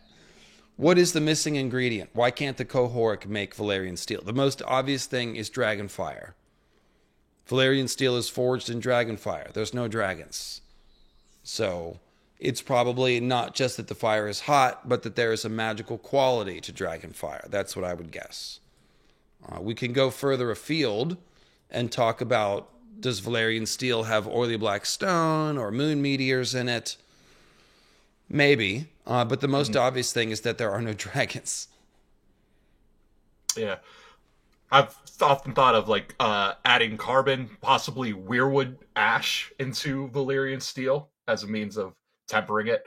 But yeah, it definitely seems like the reason that we can't, or they can't in story create new Valyrian steel, can only rework it, is because, yeah, missing vital ingredient, which is most likely dragonfire.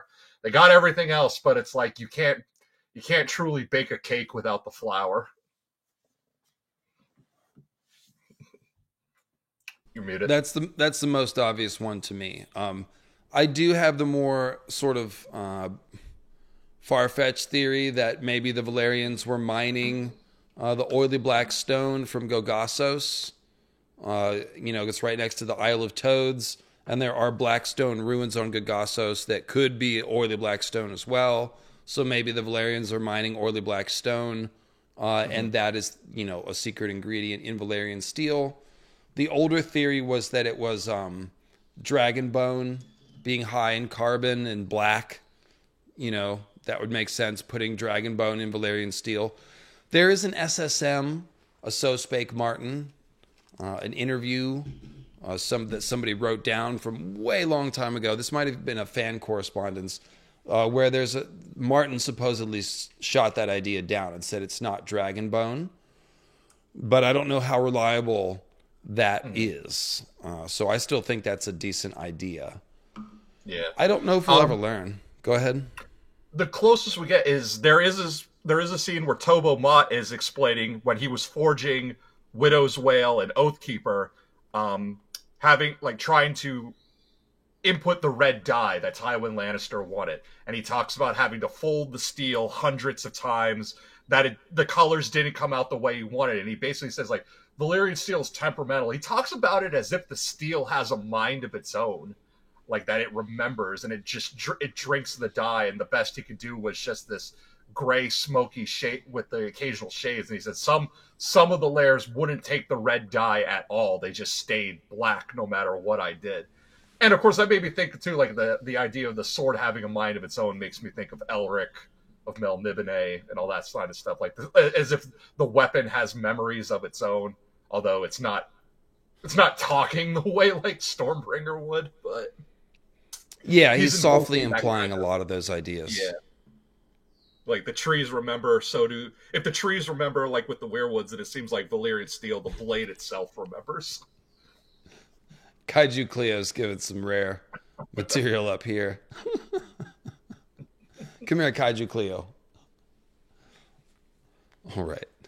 The red dread. The pink dread. That's her. All right, so she had the big eye in the camera. All right, thank you, Pam of House Slaughter. Let's see. The easternmost of the free cities, Lorath, Norvos, and Qohor, have little commerce with Westeros. For the rest, it is a different matter. Braavos, Pentos, and Volantis are all coastal cities blessed with great harbors. Trade is their life's blood, and their ships travel to the far ends of the earth, from Yeti and Lang and Ashai by the Shadow in the far east to Lannisport and Old Town on Westeros. Each city has its own customs and histories. Each has its own gods, too, although the Red Priesthood of R'hllor holds sway in all of them and often wields considerable power. Over the centuries, their rivalries have been many, and the squabbles and wars between them could and do fill volumes. All this is also true of Myr, Lys, and Tyrosh, those three quarrelsome daughters, whose endless feuds and struggles for dominion have so often managed to embroil the kings and knights of Westeros. These three cities surround the large, fertile heel of Essos, the promontory that divides the Summer Sea from the Narrow Sea, and was once a part of the land bridge that joined the continent to Westeros. The fortress city of Tyrosh stands upon the northernmost and easternmost of the Stepstones, the chain of islands that remained when the Arm of Dorn fell into the sea. Mir rises on the mainland, where an ancient Valyrian dragon road meets the tranquil waters of the vast gulf known as the Sea of Mirth. And Lys is far to the south on a small archipelago of islands in the Summer Sea. So let's take a look. So Valyria, Volantis, and there's Lys on these islands there. So it's almost like island of Crete or something as far as, its approximate distance from the mainland. Something like that, perhaps. And you can see the disputed lands here. This is the little heel. And just all body parts, arm and the heel and yeah. So. Yeah, and then Tyrosh is technically part of the Stepstones. Then Essos probably like a sort of Sicily vibe that we're getting there, and then Mir is the one on the mainland. Newest member of the Ifakevron here. Thanks for the hours of entertainment. All right, thanks, lol. Alrighty, see, look what happens. Thanks, appreciate that. Appreciate that. All right, and the kingdom of the Ifakevron, of course, in case anyone didn't know, those are those children of the forest, like beings that live up here in this forest, which is honestly just as big or bigger than the forest of Qohor. They said this is the biggest forest. Ifakevron forest looks a little bigger. Yeah. Maybe they were just talking about biggest in relative to them that they still maintain contact with. Yeah. Because once we go past Qohor, Westeros is kind of out of the picture at that point. Except for like people like Corlys Velaryon who are willing to make those long, long voyages.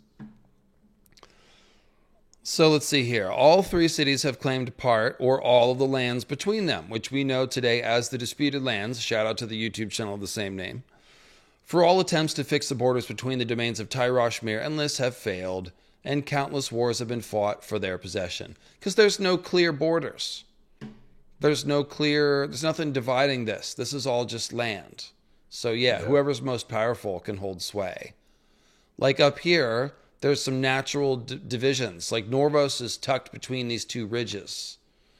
So you go outside here and it's Pentos.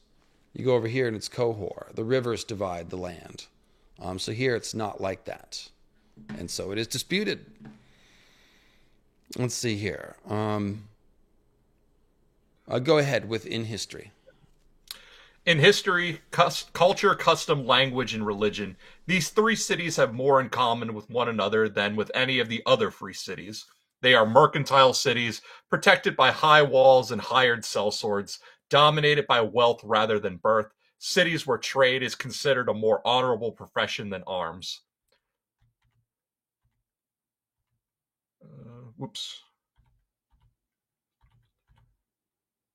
Lys and Mir are ruled by conclaves of magisters chosen from amongst the wealthiest and noblest men of the city. Tyrosh is governed by an archon, selected from amongst the members of a similar conclave. All three are slave cities where bondsmen outnumber the freeborn 3-1. All are ports, and the salt sea is their life's blood. Like Valyria, their mother, these three daughters have no established faith. Temples and shrines to many different gods line their streets and crowd their waterfronts. Yet the rivalries between them are long-rooted, giving rise to deep-seated enmities that have kept them divided and oft at war with one another for centuries, to the undoubted benefit of the lords and kings of Westeros. For these three rich and powerful cities, if united, would make for a formidable and dangerous neighbor. And we are seeing that in House of the Dragon with the Triarchy. Rest in peace, Crab Feeder.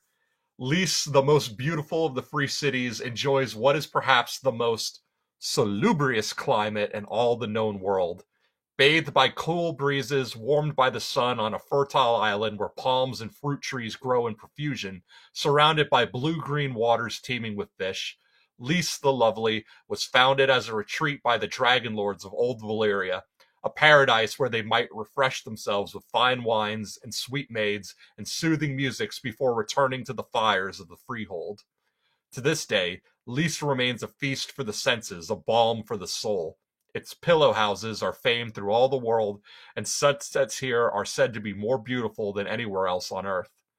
The Lyceni themselves are beautiful as well, for here more than anywhere else in the known world, the old Valyrian bloodline still runs strong.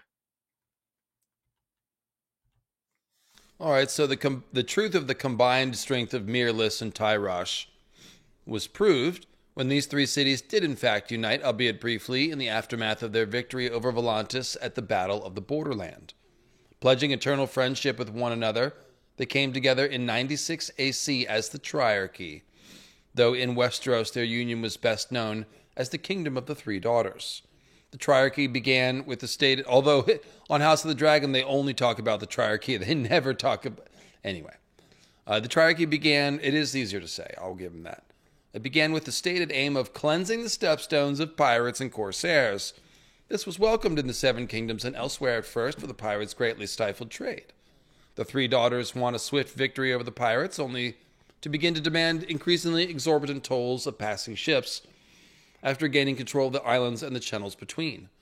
Soon their rapaciousness surpassed that of the pirates they replaced, especially when the Lyceni started demanding handsome youths and beautiful maidens as their toll. Yeah, that seems a bit much.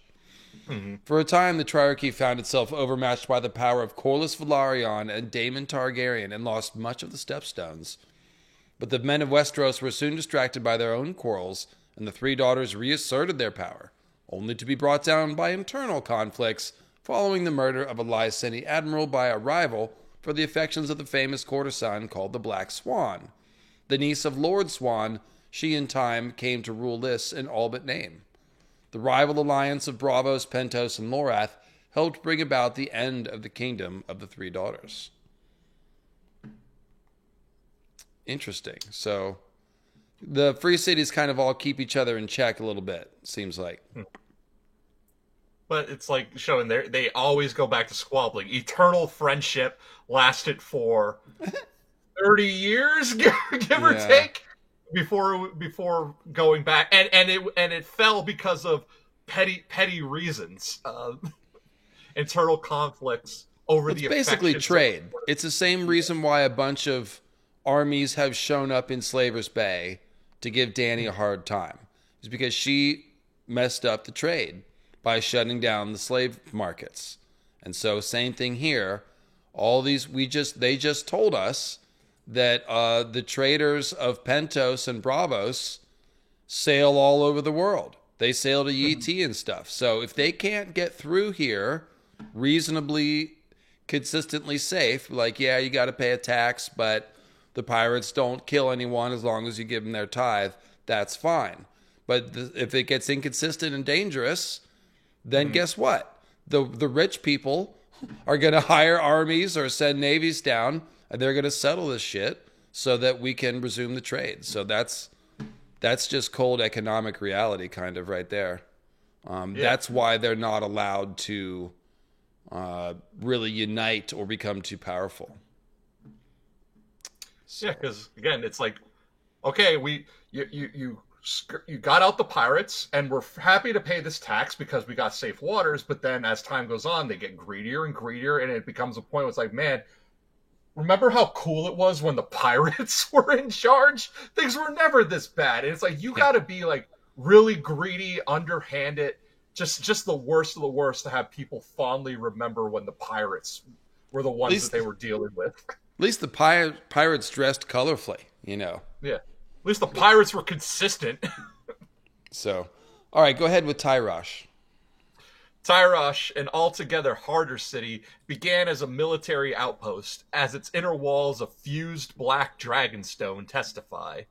Valyrian records tell us the fort was raised initially to control shipping passing through the stepstones. Not long after the city's founding, however, a unique variety of sea snail was discovered in the waters off the bleak, stony island where the fortress stood. These snails secreted a substance that, when properly treated, yielded a deep, dark reddish dye that soon became wildly fashionable amongst the nobility of Valyria. And this is a real thing. Tyrian purple. Very famous, expensive dye back in the day. And also one of the reasons why not many nations, even today, have purple in their flag colors. Purple was considered purple dye, until we could make it like more artificially and mass produced, was considered a sign of great wealth. As the snails were found nowhere else, merchants came to Tyrosh by the thousands, and the outpost grew into a major city in the space of a generation. So it just becomes like a snail breeding farm. Tyroshi dyers soon learned to produce scarlet, crimson, and deep indigo dyes, as well by varying the diet of the snails. Later centuries saw them devise dyes of 100 shades and hues, some naturally and some through alchemy. Brightly colored garments won the favor of lords and princes the world over, and the dyes that produced them all came from Tyrosh. The city grew rich, and with wealth came ostentation. Tyroshi delight and ostentation. Tyroshi delight in flamboyant display, and men and women both delight in dyeing their hair in garish and unnatural colors. And so here, I'll see if I can blow this picture up a bit. Mm-hmm. There you go. Oh, no, here, let me lower it. Oh, the screen is... Oh, shoot. Okay, hang on. You guys didn't tell me the chat was frozen. There we go. So there you can see the picture of the Tyroshi. It's really Dario. I should pull up a picture of Dario. I mean, there's really only one Tyroshi in our hearts and minds, right? Let's see here. Dario. It's Dario.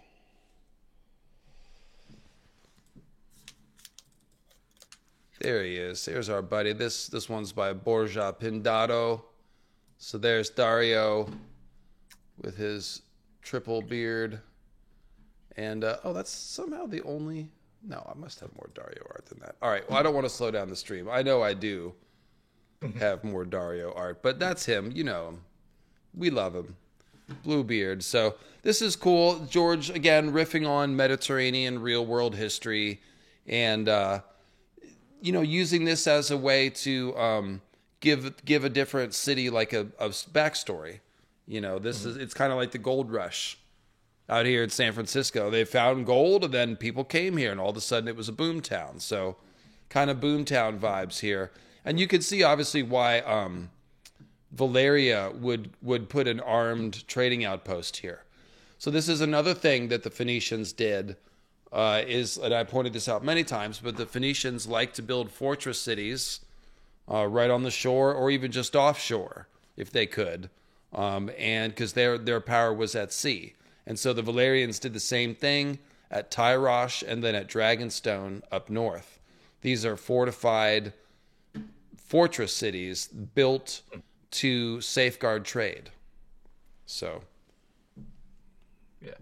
And being so close to the Stepstones, that is a necessity. The Stepstones have always been a hotbed of piracy and corsairs. So it makes sense that you would need a fortress city so close by to kind of keep the peace and allow shipping and trade to go through. It does. I've never run a freehold empire before, but it does make sense that you would need that. So let's see here. The origins of Mir are murkier. And Mir is Merman. Over here in the bay. Yeah, so it's a good bit away. Honestly, it's further from Tyrosh than Westeros is. Like, you could sail to Tarth or Storm's End in almost the same time. So it's a good little bit away here. In any case, the origins of Mir are murkier. The mermen are believed by certain maesters to be akin to the Rhoynar, as many of them share the same olive skin and dark hair as the river people, but this supposed link is likely spurious. There are certain signs that a city stood where Mir now stands even during the Dawn Age and the Long Night, raised by some ancient vanished people, but the Mir we know was founded by a group of Valyrian merchant adventurers on the site of a walled Andal town whose inhabitants they butchered or enslaved. So George with his backward order history. So there were people here during the Long Night. We can see that at some point Andals came there, and we know what the Andals do. They slaughter and enslave. So the Andals at some point slew some of these original inhabitants, or maybe married some of them and merged with some of them. They conquered them. But then later, Valerian merchants came and butchered or enslaved the Andals. So there's layers of conquest here, but there is enough of a phenotype of a darker skin tone, a more olive skin tone that has survived through all of this. So what I would guess is, like, if you guys ever look at the population maps, like if you trace the Proto-Indo-European migrations and stuff, once you go back far enough, things break down into some very, like, broad groups, like ancient near Eurasians and ancient southern Eurasians, and like very broad groups from which come the ethnic groups that we recognize later. Okay, so what George is kind of saying is, like, yeah, the Rhoynar, they were around during the Long Night. They have legends of, well, let me clarify. The Rhoynar have legends about the river freezing during the Long Night. That doesn't mean that the Rhoynish civilization existed then. It means that predecessors of the Rhoynar existed, and that there is a contiguous cultural memory in that area, okay, from the Long Night to the days of the Rhoynar. So we don't know where that overlap or distance is, but there is a contiguous cultural history. There's probably something similar here at Mir. Probably the original inhabitants of Mir were ethnically close to the Rhoynar because it's right in the same freaking area.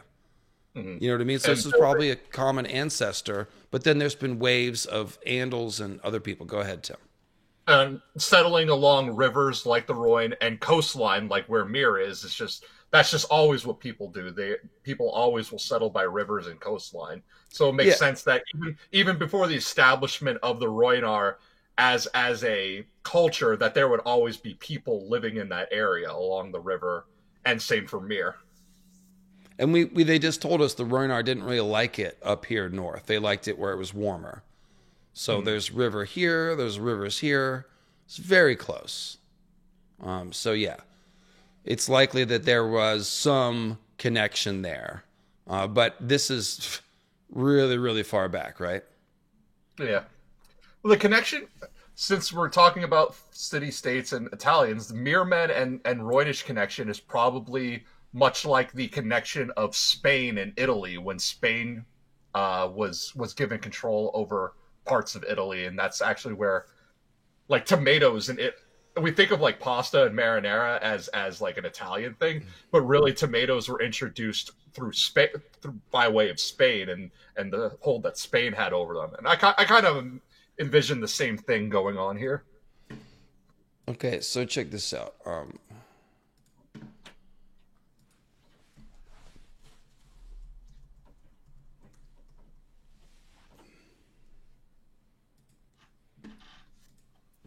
Okay, so look. Most European peoples are closely related to each other. And they come from groups Corded Ware and Bell Beaker.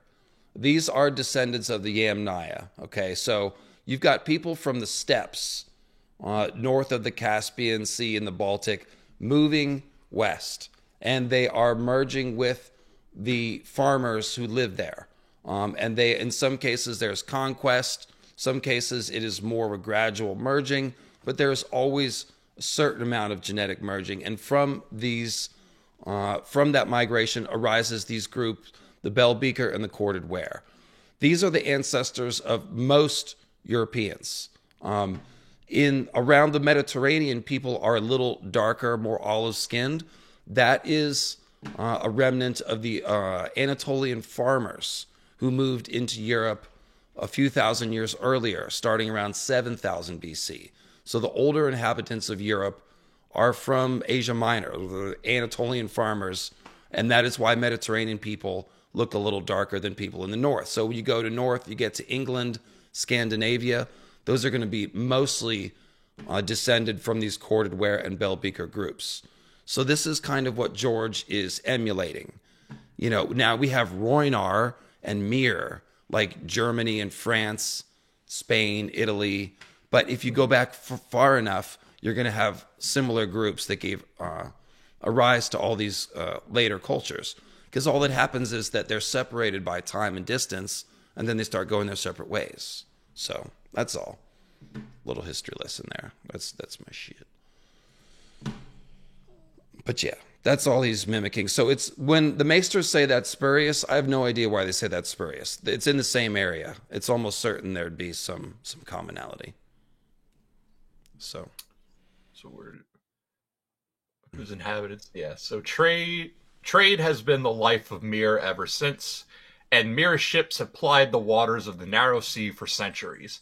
The artisans of Mir, many of slave birth, are also greatly renowned.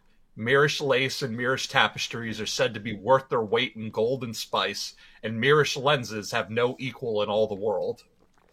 Whereas Lorath, Norvos, and Qohor were founded for religious reasons, the interests of Lys, Tyrosh, and Mir have always been mercantile. All three cities have large merchant fleets, and their traders sail all the world's seas. All three cities are deeply involved in the slave trade as well. Tyroshi slavers are especially aggressive, even going so far as to sail north beyond the wall in search of wildling slaves, while the Lyseni are famously voracious in seeking out comely young boys and fair maids for their city's famous pillow houses. Yeah, there's the dark part of all this. Mm-hmm. Go ahead and read about the wife of King Viserys II Targaryen. I'm sure you will enjoy giving this to us. Yep, who gave birth to both King Aegon IV the Unworthy and Prince Aemon the Dragon Knight, was the Lady Lara Rogaire of Lys. She was a great beauty of Valyrian descent, and 7 years the Princess Elder when she wed him at 9 and 10. Her father, Lysandro Rogaire, was the head of a wealthy banking family whose power waxed even greater following the alliance to the Targaryens. Lysandro assumed the style of First Magister for life, and men spoke of him as Lysandro the Magnificent, but he and his brother Drazenko, the prince consort of Dorne, died within a day of one another, beginning the precipitous fall of the Rogaires both in Lys and the Seven Kingdoms. Lysandro's heir, Lysaro, spent vast sums in pursuit of power and fell afoul of the other magisters, even as siblings became embroiled in plots to control the Iron Throne. After his fall, Lysaro Rogaire was scourged to death at the Temple of Trade by those he had wronged. His siblings received less fatal punishments, and one among them, Moredo Rogaire, the soldier who carried the Valyrian sword Truth, eventually led an army against Lys. And then there we see a picture of...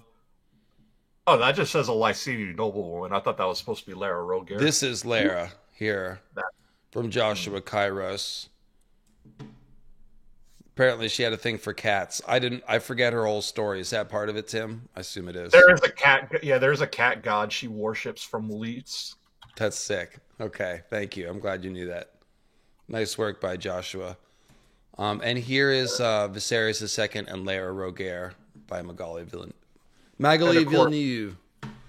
That's her.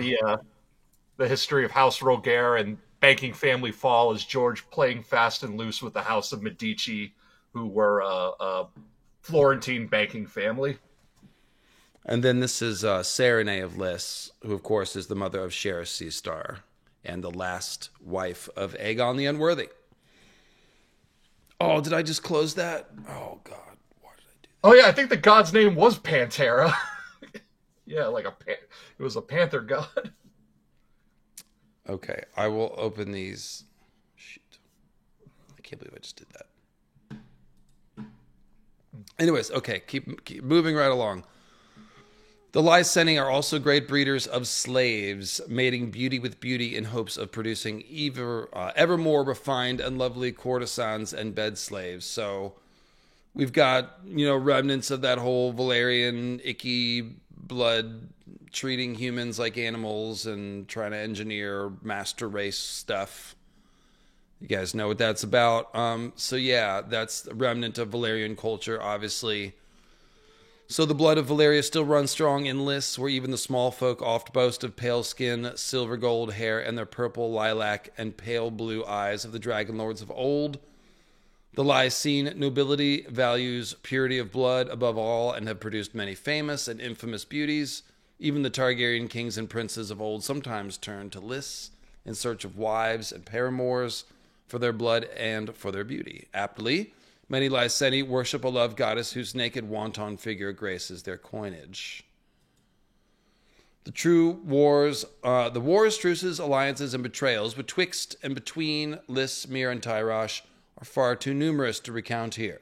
Many of their conflicts are so-called trade wars, like time. So-called trade wars fought entirely at sea, wherein the ships of the combatants are granted licenses to prey upon those of the foes, a practice that Grand Maester Marion once termed piracy with a wax seal. And this is going back to Spain and Portugal and England, having sort of state-sponsored piracy going on in the New World. So a little bit of a, version of that.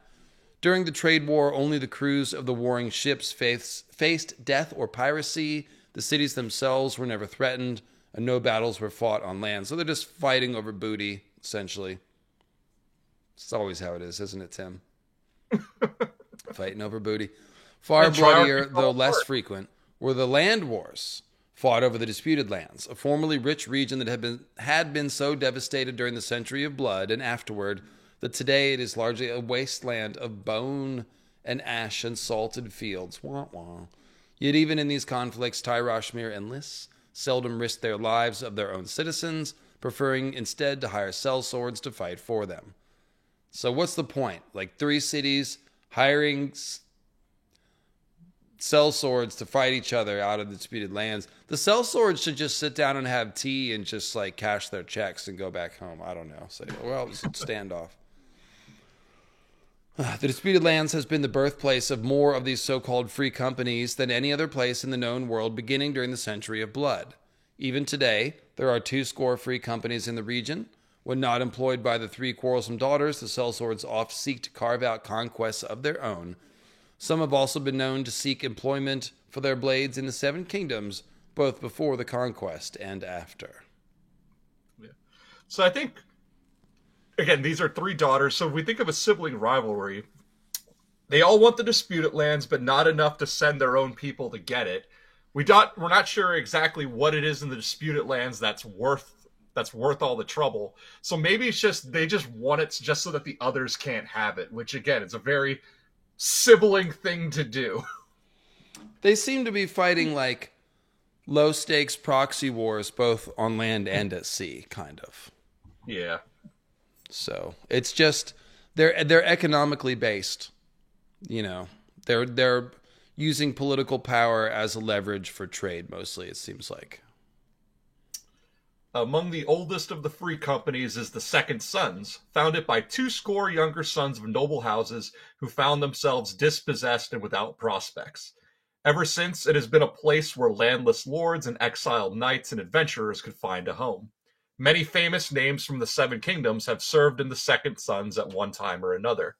Prince Oberyn Martell rode with them before founding his own company. Roderick Stark, the Wandering Wolf, was counted one of them as well. The most famous second son was Sir Aegor Rivers, that bastard son of King Aegon IV, known to history as Bittersteel, who fought with them in the first years of his exile before forming the Golden Company, which remains to this day the most powerful and celebrated of these sellsword bands, as well as some claim the most honorable. Quick, Tim, 2 things I want to say. One is Wandering Wolf, or actually it could be Wandering Stark. That would be more on the nose. Also, Oberyn Martell. He forged a few links at the Citadel. He started a company in the disputed lands. Like, is there anything this guy hasn't done? He is the most worldly man. Also, name not seen here, but that we do know is that Aerion Brightflame, Egg's sadistic older brother, also took service with the Second Sons after his father exiled him to Lys. And as far as the disputed lands go, it seems more like the Golden Company has had such a presence there over the years. The Golden Company is probably the ones really in charge at this point. Bittersteel's death came in some nameless fight in the disputed lands, hired by one of Tyrosh Mir. It didn't really matter who hired him. It's just they were just constantly being hired to go fight these pointless fights over and over. But a paycheck's a paycheck, right? Yeah, I think the disputed lands is just like a place to call home base. Mm-hmm. It's not really anything else other than that. But the sellsword companies make money by ranging around and fighting wars. It's nice to have a place sort of go back to and sort of camp out.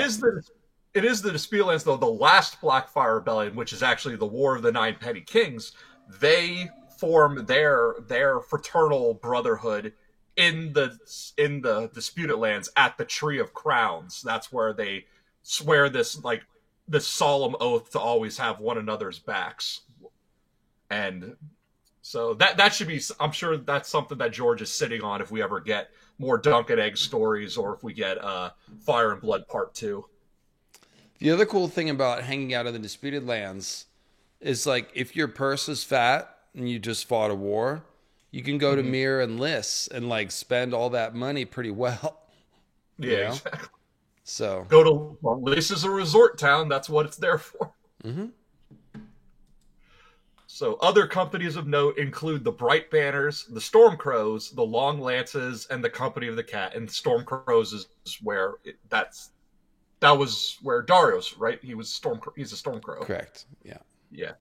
Other companies besides the Golden Company have been formed by men from the Seven Kingdoms, such as the Stormbreakers, which was founded in the aftermath of the Dance of the Dragons, or the Company of the Rose, formed by wild men, and according to some accounts, women from the north, who refused to bend the knee after Torrhen Stark gave up his crown and instead chose exile across the narrow sea.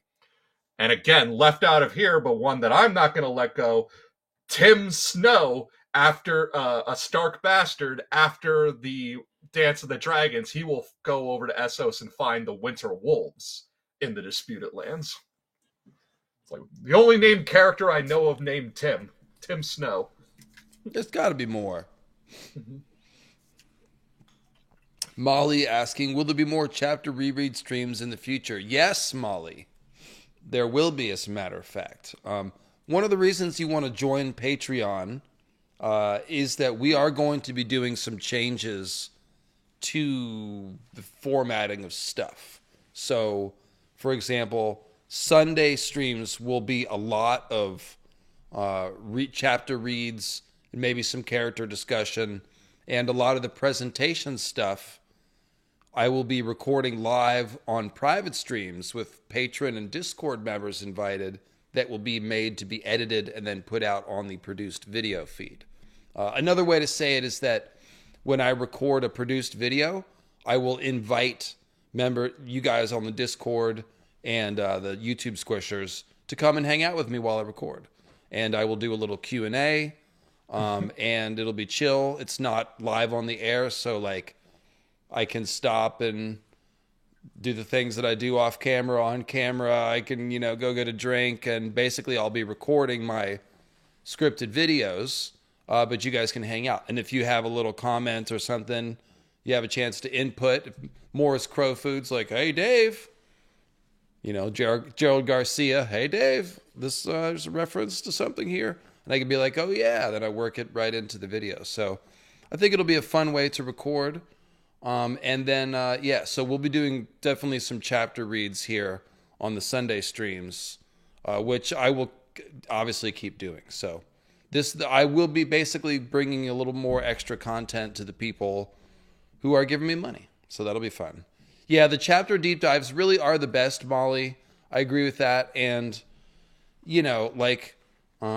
when I can come up with new theories, I bring them to you. Like the Victarion-Viserion thing that's been cooking up fairly recently. But for the most part at this point, we've talked about all the characters, we've talked about all the theories, and we've reapproached them and updated them.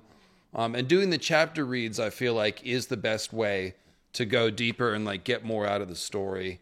And so I love doing those. And we've been having fun doing the voices. So yeah, we'll have Sean on and Tim and other people. And we'll do like the table read style chapter reads. So it won't be really ever me probably reading a whole chapter by myself, but rather a little more of the, dramatized version. So you need voices. It makes it a lot more fun, man. It really is a lot of fun to get into that and try to bring it to life a little bit. And even the weird somebody was everybody loves your Dunk, but finally someone complained, Tim, and it's like, why is Dunk sound like he's on The Sopranos or something? I forget what it was. There must be one character that you sort of sound like or something. And I was like, I don't know. It works. Why is Nimble Dick, a Cajun from the Bayou / a West Virginia redneck? I don't know. It just kind of works. Why'd I make Uther Underleaf one of the Frenchmen from Monty Python? Because I thought it was funny. And that's enough. That's enough. That's it. That's it. There's something they said something about Dunk having a Boston accent. Okay, yeah, I remember. That's what it was. Yeah. A small token of appreciation for the hours of distraction from Shelby of Old Stones. No problem. Happy to help out. All right. So, yeah, your Uthor Underleaf was supreme. And we will get back to reading the rest of Dunk and Egg soon, of course. Yeah, probably when the show gets in case you missed it, by the way, we did do Hedge Knight in two parts. Seems like everybody saw the first part. The second part has less than half the views of the first part. So it seemed like maybe YouTube didn't show that to people. So I will just let you know, if you were looking for Hedge Knight Part 2, it is on the feed under the live stream tab. All right. So the wars among the Tyroshi. This is new. This is new. It's just starting in a similar phrasing. The wars among Tyrosh, Lys, and Myr have not only fueled the births of the free companies in the disputed lands, but have brought about the formation of fleets of pirates and seaborne mercenaries as well, sell swords ready to fight for whomever will pay. Most are based in the Stepstones, the isles that dot the narrow sea between the Broken Arm and the eastern coast. These pirate fleets make any journey through the Stepstones treacherous. It is said that the swan ships of the Summer Islands sometimes avoid the Stepstones entirely, risking the deep sea rather than chancing an attack by corsairs. Others with less skill at sea and vessels less fit for the deep ocean have no choice. These pirate dens, when they grow too volatile and numerous, are sometimes swept clean by the fleets of the Archons of Tyrosh, or the Triarchs of Volantis, or even the Sea Lords of Braavos. But they always manage to return. The Sea Lords of Braavos are very powerful, yeah, so... Who the hell ever said Westeros was British? Well, isn't Westeros just a map of Great Britain, Ireland stuck on top of it, and then turned upside down? Yes, kind of. Yes, kind of. But the scale has changed, and we are American, and so instead of doing bad British voices, we're doing what we can do. So. We've got Sean for good British voices, and we leave the subpar ones in the dustbin of history. All right, so the pirates always manage to return. Tim, tell us about more about pirates. In times past, the pirates have caused enough turmoil that royal fleets have been sent from King's Landing and Dragonstone to deal with them. Lord Oakenfist himself spent more than one season hunting pirates, to great acclaim, and the young dragon intended to wed a sister to the Sea Lord of Braavos to seal an alliance with him, with the aim of removing the pirates that were hindering trade with the newly conquered Dorne. Grand Maester Kaith discusses this at length in Lives of Four Kings, arguing that here King Daeron heired, for talk of a marriage alliance with Braavos, which was at that time at war with Pentos and Lys, emboldened the other free cities to lend crucial aid to the Dornish rebels. So that's an interesting one. King Daeron, I'm assuming they're talking about King Daeron the First, so his sisters would be the ones that were then later locked in the Maiden Vault. One of them is the mother of Daemon Black, would become the mother of Daemon Blackfire. So, just more of that unwritten history that George has plenty of room to play with for Blood and Fire. George is very good at making the story go sideways and backwards. He can always do that more. That is true. So here are some pirates that we see. This is Salador with a parrot, so that's cool. And this is just a pirate, a Lyseni smuggler pirate. So that's cool. And Penta. And of course, we know the worst pirates are down here. No, not there. Those are nice people. Here, the Basilisk Isles. There's 4 nests of pirates that we know of. The Basilisk Isles, the Stepstones, the Iron Islands, obviously. They're like a whole pirate culture. Not exactly the same. And then the 3 sisters are... They're kind of like pirates. Just don't tell anybody. So, I mean, that night lamp can be deceiving. And we've lost Tim. Oh, well. But we've gained Cleo. Cleo, you're in the frame now, girl. Nah, Tim will call back in a second. Good riddance. Tim didn't want to talk about Pentos. I'll go ahead and start on Pentos until Tim phones back in, though. Pentos is the nearest of the free cities to King's Landing, and trading ships pass back and forth between the 2 cities on an almost daily basis. Founded by Valerians as a trading outpost, Pentos soon absorbed the hinterlands surrounding it, from the Velvet Hills and the Little Rhoyne to the sea, including almost the whole of the ancient realm of Andalos, the original homeland of the Andals. So let's take a look at that. So you can see Andalos kind of right here. And yeah, Pentos runs that now. Don't they, girl? They do. She's upset that Tim is gone.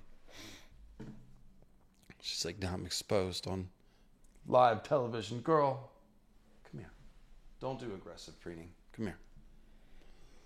So yeah, you can see Pentos. It controls the flatlands, the Velvet Hills, Andalos. So basically, Norvos controls this middle chunk, and Pentos controls this whole coastline. Yeah. And the Upper Rhoyne. You going climbing, girl? Where are you going? No, not on the microphone. Come here. I hope Tim's didn't lose internet. He hasn't called back in. I wonder what happened. What happened to old Tim? Maybe he had to restart his computer. My phone is on, so I will see if he's trying to get back. All right. So let's see here. Goose is downstairs. He was a bad bird. He bit me. He bit me today. He's also too noisy to hang out on the stream.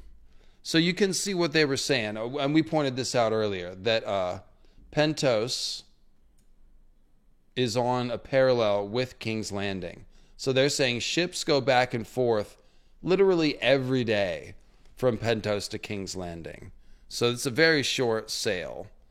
I don't know how many days it is. I think they said 2 days sail to Pike from the mainland. So this actually is like, probably take like a week, maybe a week and a half to sail from King's Landing to Pentos, maybe 2 weeks. But it's a pretty short trip. And it's like there's daily ships going back and forth, so you can just hop on one. Pretty convenient. And pretty connected. That means they're going to be connected in all important ways. You know, it wasn't too hard for Illyrio to come from Pentos to King's Landing and have a little meeting with Farius, for example. There's many ships he could have hit on. So, the first Pentoshi were merchants, traders, seafarers, and farmers, with few of high birth among them. Perhaps for this reason they were less protective of their Valyrian blood, and more willing to breed with the original inhabitants of the lands they ruled.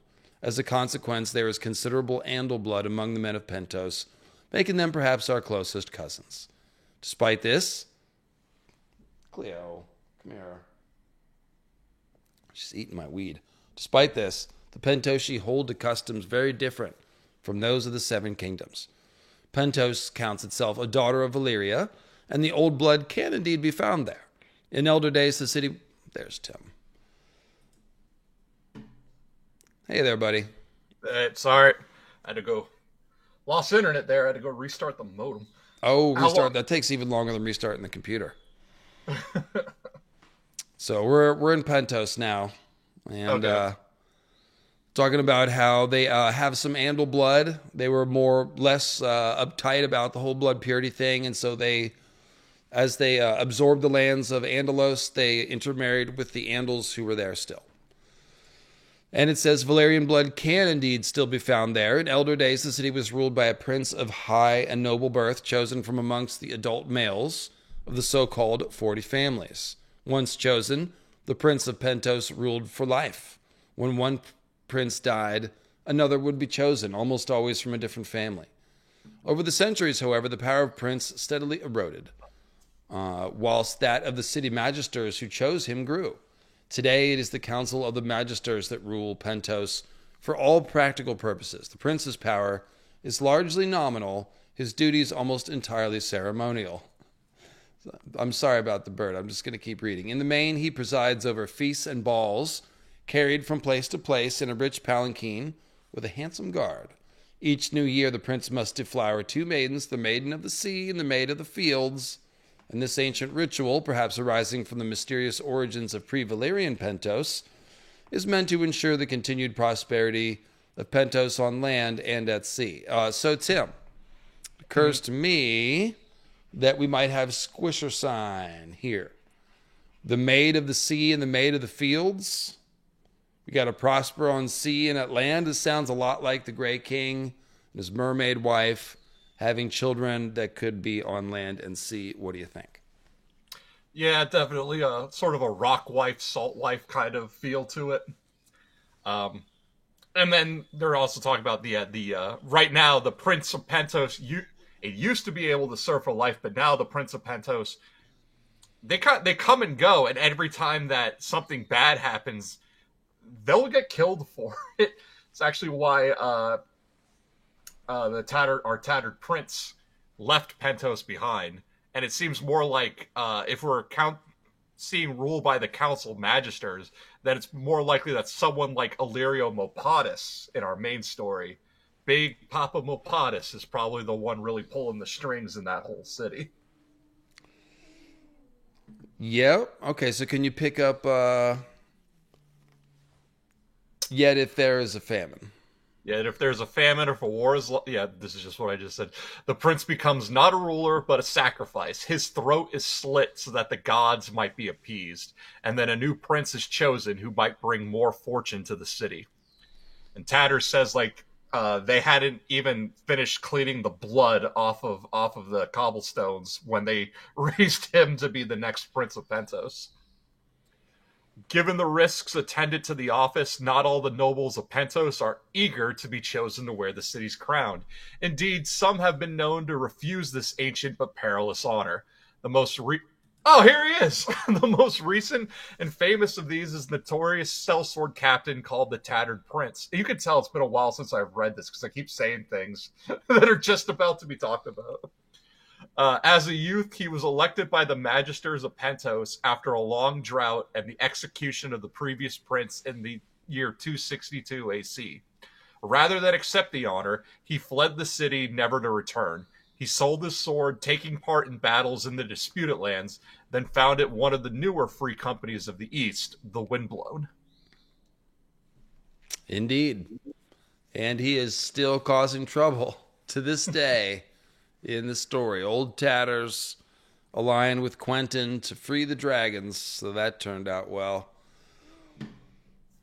So for most of its history, slavery was widely practiced in Pentos, and Pentoshi ships played an active role in the slave trade. Several centuries ago, however, this practice brought the city into conflict with her northern neighbor Braavos, the bastard daughter of Valeria, founded by a fleet of escaped slaves. Over the course of the last 200 years, no less than 6 wars have been fought between the two cities over this issue, and it must be pointed out, for control of the rich lands and waters that lie between them. 4 of these ended in Braavosi victory and Pentoshi submission. The last of them concluded 190 years ago, 90, also known as 91, went so poorly for Pentos that no fewer than 4 princes were chosen and sacrificed within the span of a single year. Well, the 5th man in this bloody succession, Prince Nevio Narates, convinced the magisters to sue for peace after a rare victory, one, it was rumored, that Nevio purchased by means of bribes. In the peace accords, Pentos was forced to make certain concessions, most notably the abolition of slavery and withdrawal from the slave trade. These provisions remain the law in Pentos to this day, though certain observers have noted, such as people who read A Game of Thrones, that many Pentoshi ships evade the prohibition against the slave trade by running lysine or Moorish banners up their masts when challenged, while in the city itself there are tens of thousands of free bond servants like Illyrio's bed servants, who seem to be slaves in all but name, for they are collared and branded, much like their that does kind of suggest, their counterparts in Lismir and Tyrosh, and subject to similar savage disciplines. In law, these bond servants are free men and women with the right to refuse service as they will, provided they are not in debt to their masters. Oh, I see. Almost all of them are, however, since the value of their labor is oft less than the cost of their food, clothing, and shelter provided by... Is George doing economic commentary here, Tim, on capital? I don't know. And shelter provided to them by those they serve, so that their debts grow rather than diminish over time. This really... it's indentured servants is what it is. But it's not slavery, it's indentured servitude. It's like when Tyrion is with Illyrio, and he says they're slaves, aren't they? And Illyrio's like, oh no, slavery is outlawed due to the treaty with Braavos. And Tyrion's just like, yeah, but that didn't answer the question. Now did it? It's like Victarion seeing like a distinct line between thraldom and slave. Yeah, so that's what's going on here. Go ahead and pick it up. A further provision of the peace accords between Braavos and Pentos limits the Pentoshi to no more than 20 warships and prohibits them from hiring sellswords, entering into contracts with free companies, or maintaining any army beyond the city watch. Undoubtedly, these are among the reasons that the Pentoshi are now notably less belligerent than the people of Tyrosh, Myr, and Lys. Despite its massive walls, Pentos is oft seen as the most vulnerable of the free cities, the soft underbelly of Illyrio Mopatis. For this reason, its magisters have adopted a conciliatory attitude, not only toward the other free cities, but also with the Dothraki horse lords, cultivating a precarious friendship with a series of strong calls over the years, and showering lavish gifts and chests of gold upon any who brought their Khalasars east of the Rhoyne. And of course, that is how we open our story with Dany. The Dothraki are going as far west as they could possibly go to Pentos, and what happens? Illyrio buys them off with treasures, with gifts, and of course with Daenerys herself. Where did you stop? I stopped at the Khalasars east of the Rhoyne, brought up Illyrio, Dany, and Khal Drogo, and so we move on to Volantis next. All right, Volantis, it is time. I like the order that they did this in. 1 second. All right, so the greatest, richest, and most powerful of the 9 free cities are Braavos and Volantis. And there is a curious connection between the two, for in many ways they stand in opposition to one another. Braavos lies in the far north of Essos, and Volantis to the far south. And there's Volantis there. Volantis is the oldest of the free cities and Braavos the youngest. Braavos was founded by slaves, while Volantis is built upon their bones. Braavos' greatest might is at sea, whilst that of Volantis is upon the land. Yet both remain formidable powers. Their history is deeply marked by the freehold of Valyria. Ancient and glorious Old Volantis, as the city is oft named, sprawls across one of the 4 mouths of the Rhoyne, where that mighty river flows into the summer sea. The older districts of the city lie upon the eastern banks, the newer on the west, but even the newest areas of Volantis are many centuries old. The 2 halves of the city are linked by the long bridge. And I've got actually some Volantis artwork here. Yeah, I've got several. I closed it accidentally a minute ago. Okay, so this is a 3D render. This is by Rodeo Effects. This was for Game of Thrones when they did the scenes in Volantis. This is basically concept art of the long bridge. Now, technically, this bridge is made out of fused stone, so it should be black. But this is like I said, concept art for the show. And on the show, they didn't make it black. So this concept artist is just, like I said, doing what the show wanted as opposed to trying to make it book accurate. But apart from the stone, this gives you an idea. There's two parts of the city joined by the bridge, and on the bridge is basically a whole town. There's shops on either side, and, you can buy everything, and there's people are crucified there. Just, it's all kinds of stuff. So there's that. This one is by Logan Feliciano, and this is trading. Oh, this is Pentos. So there's a blue-bearded Tyrosh trading in Pentos, something like that. And this is a wider shot of that bridge again. And this is a Volantine elephant, a Triarch of Volantis being transported on an elephant. There you go. And so go ahead and pick it up.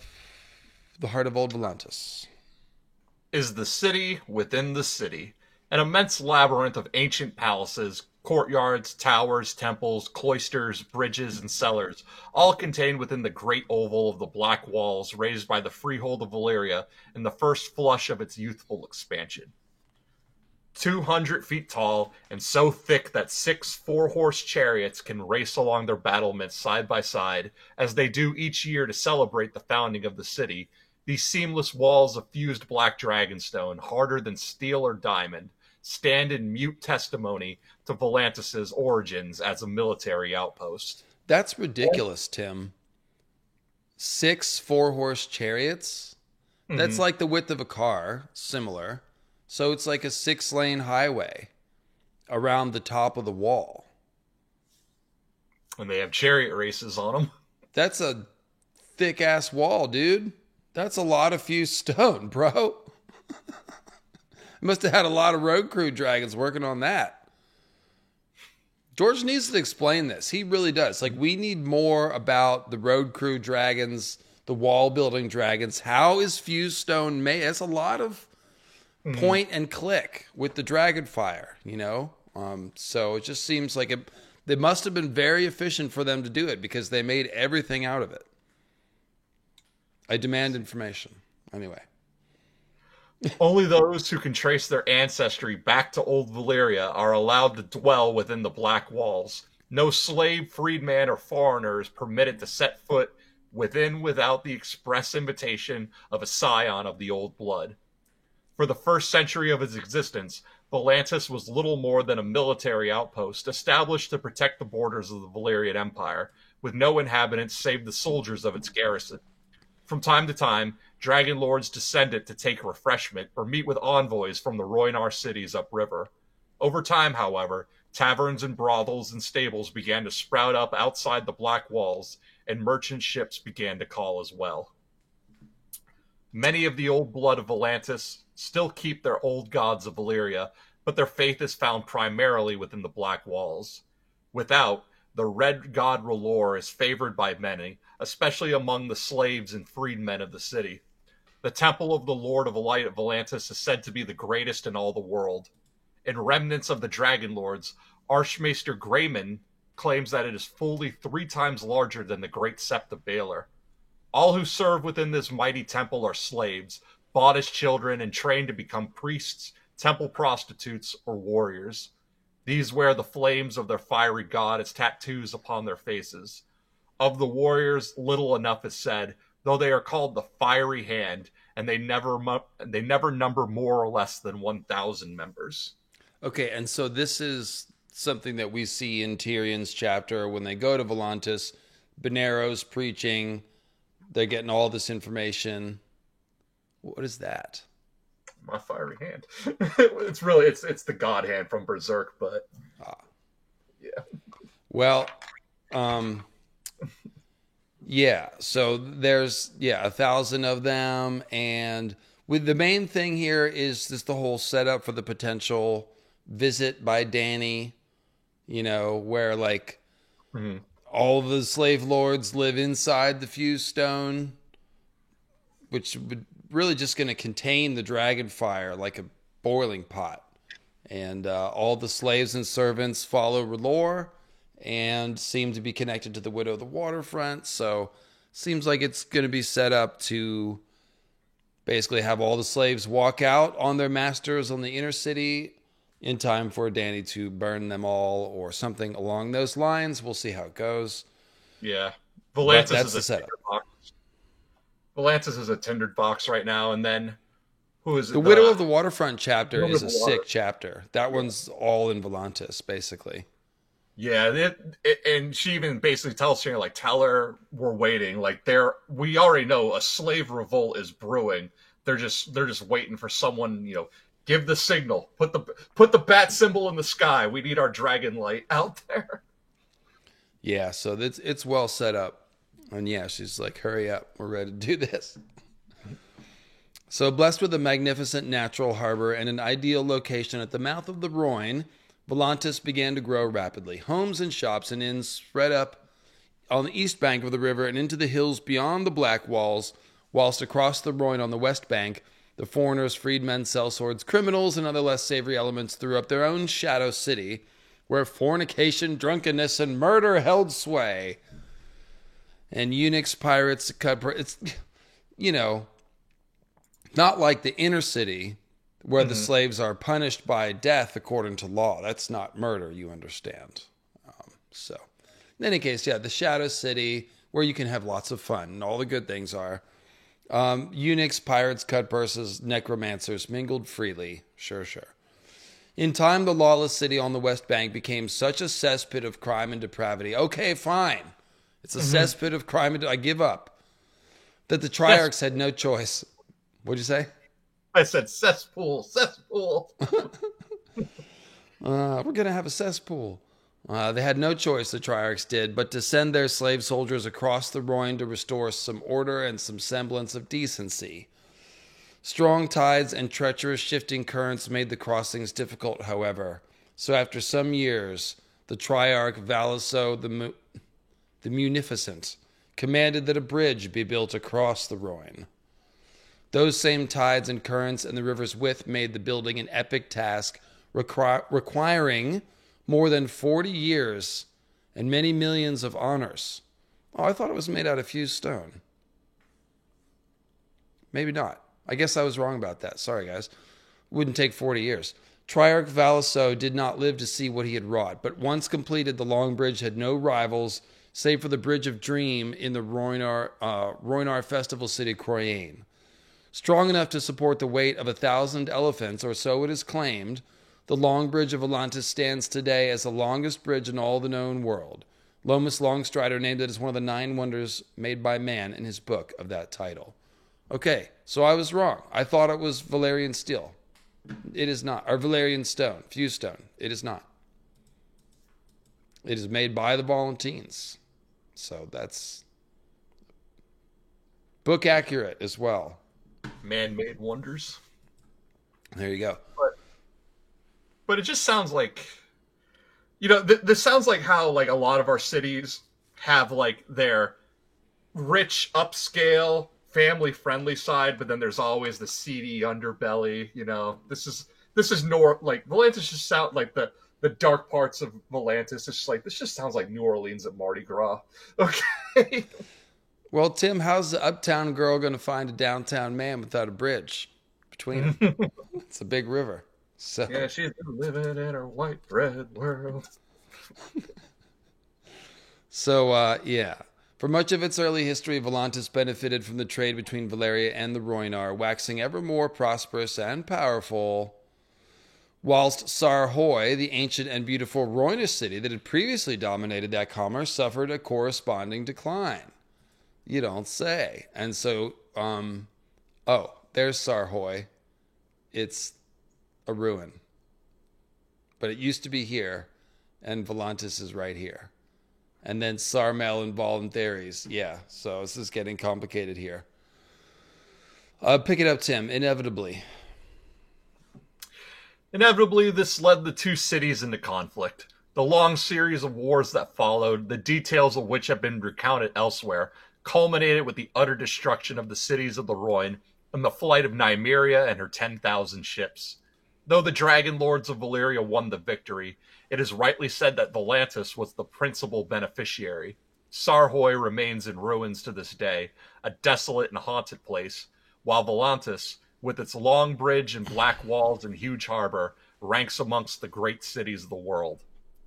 Inside the black walls, Volantines of the old blood still keep court in ancient palaces, attended by armies of slaves. Outside, the foreigners, freedmen, and lowborn of 100 nations may be found. Seafarers and traders swarm the city's markets and harbors, together with slaves almost beyond count. It is said that in Volantis there are 5 slaves for every free man, a disproportion in numbers matched only by the ancient Giscari cities of Slaver's Bay. The custom in Volantis is that the faces of all slaves are to be tattooed, marked for life to show their status, and carrying that burden of the past even if they are freed. The styles of tattooing are many, and sometimes disfiguring. The slave soldiers of Volantis wear green tiger stripes upon their faces, which denote their rank. Prostitutes are marked by a single tear beneath their right eye. The slaves that collect the dung of horses and elephants are marked with flies. Fools and jesters wear motley. The drivers of the Hathes, the carts pulled by the small elephants of Volantis, are marked with wheels, and so on. And so here's a patch face like motley design. And of course, Patchface, as a boy, was from Volantis. That's what happened. Went there to find Rhaegar's wife, and instead, Patchface, almost, so close. There's the wheel. Oh, that's sick. Yeah. That's actually a sick tattoo. Yeah. There are members of the Golden Company who have burn marks on their faces from where they burned off old tattoos, implying that they are former slaves or escaped slaves from Volantis. So Volantis is a freehold, and all free-born landholders have voice in the governance of the city. Go ahead, sorry, you just started. 3 triarchs are elected annually to administer her laws, command her fleets and armies, and share in the day-to-day rule of the city. The election of the triarchs occurs over the course of 10 days, in a process that is both festive and tumultuous. In recent centuries, the office has been dominated by 2 competing factions, unofficially known as the Tigers and the Elephants. Partisans of various candidates and of the 2 factions rally on behalf of their chosen leaders, dispensing favors to the populace. And just pointing out, like, what are you commentating on, George? That it's a 2-party system and nobody else really has power besides these 2. All freeborn landholders, even women, are granted a vote. Though the process strikes many outsiders as chaotic to the point of madness, power passes peacefully enough on most occasions. After the doom engulfed Valyria and the lands of the Long Summer, Volantis asserted its right to rule over all the other Valyrian colonies throughout the world. Such was the might of the first daughter that for a time she succeeded in establishing hegemony over several of the other free cities during the Century of Blood. Eventually, the Volantine Empire collapsed of its own weight, brought down by an alliance of those sister cities that still remained free and the rebellion of those that had been subdued. Yeah, and like I said, without dragons, they just couldn't. Mm-hmm. They couldn't hold it down. And Aegon even came over to crush them at a certain point. Didn't he? Yeah. Yeah, they wanted to be the successors of the Valyrian Empire, much like Yi Ti wants to be like the successor of the Great Empire of the Dawn. But they just you can't have it after a calamity of that far-reaching consequence, and especially without dragons. There's just no way to recapture those old glory days.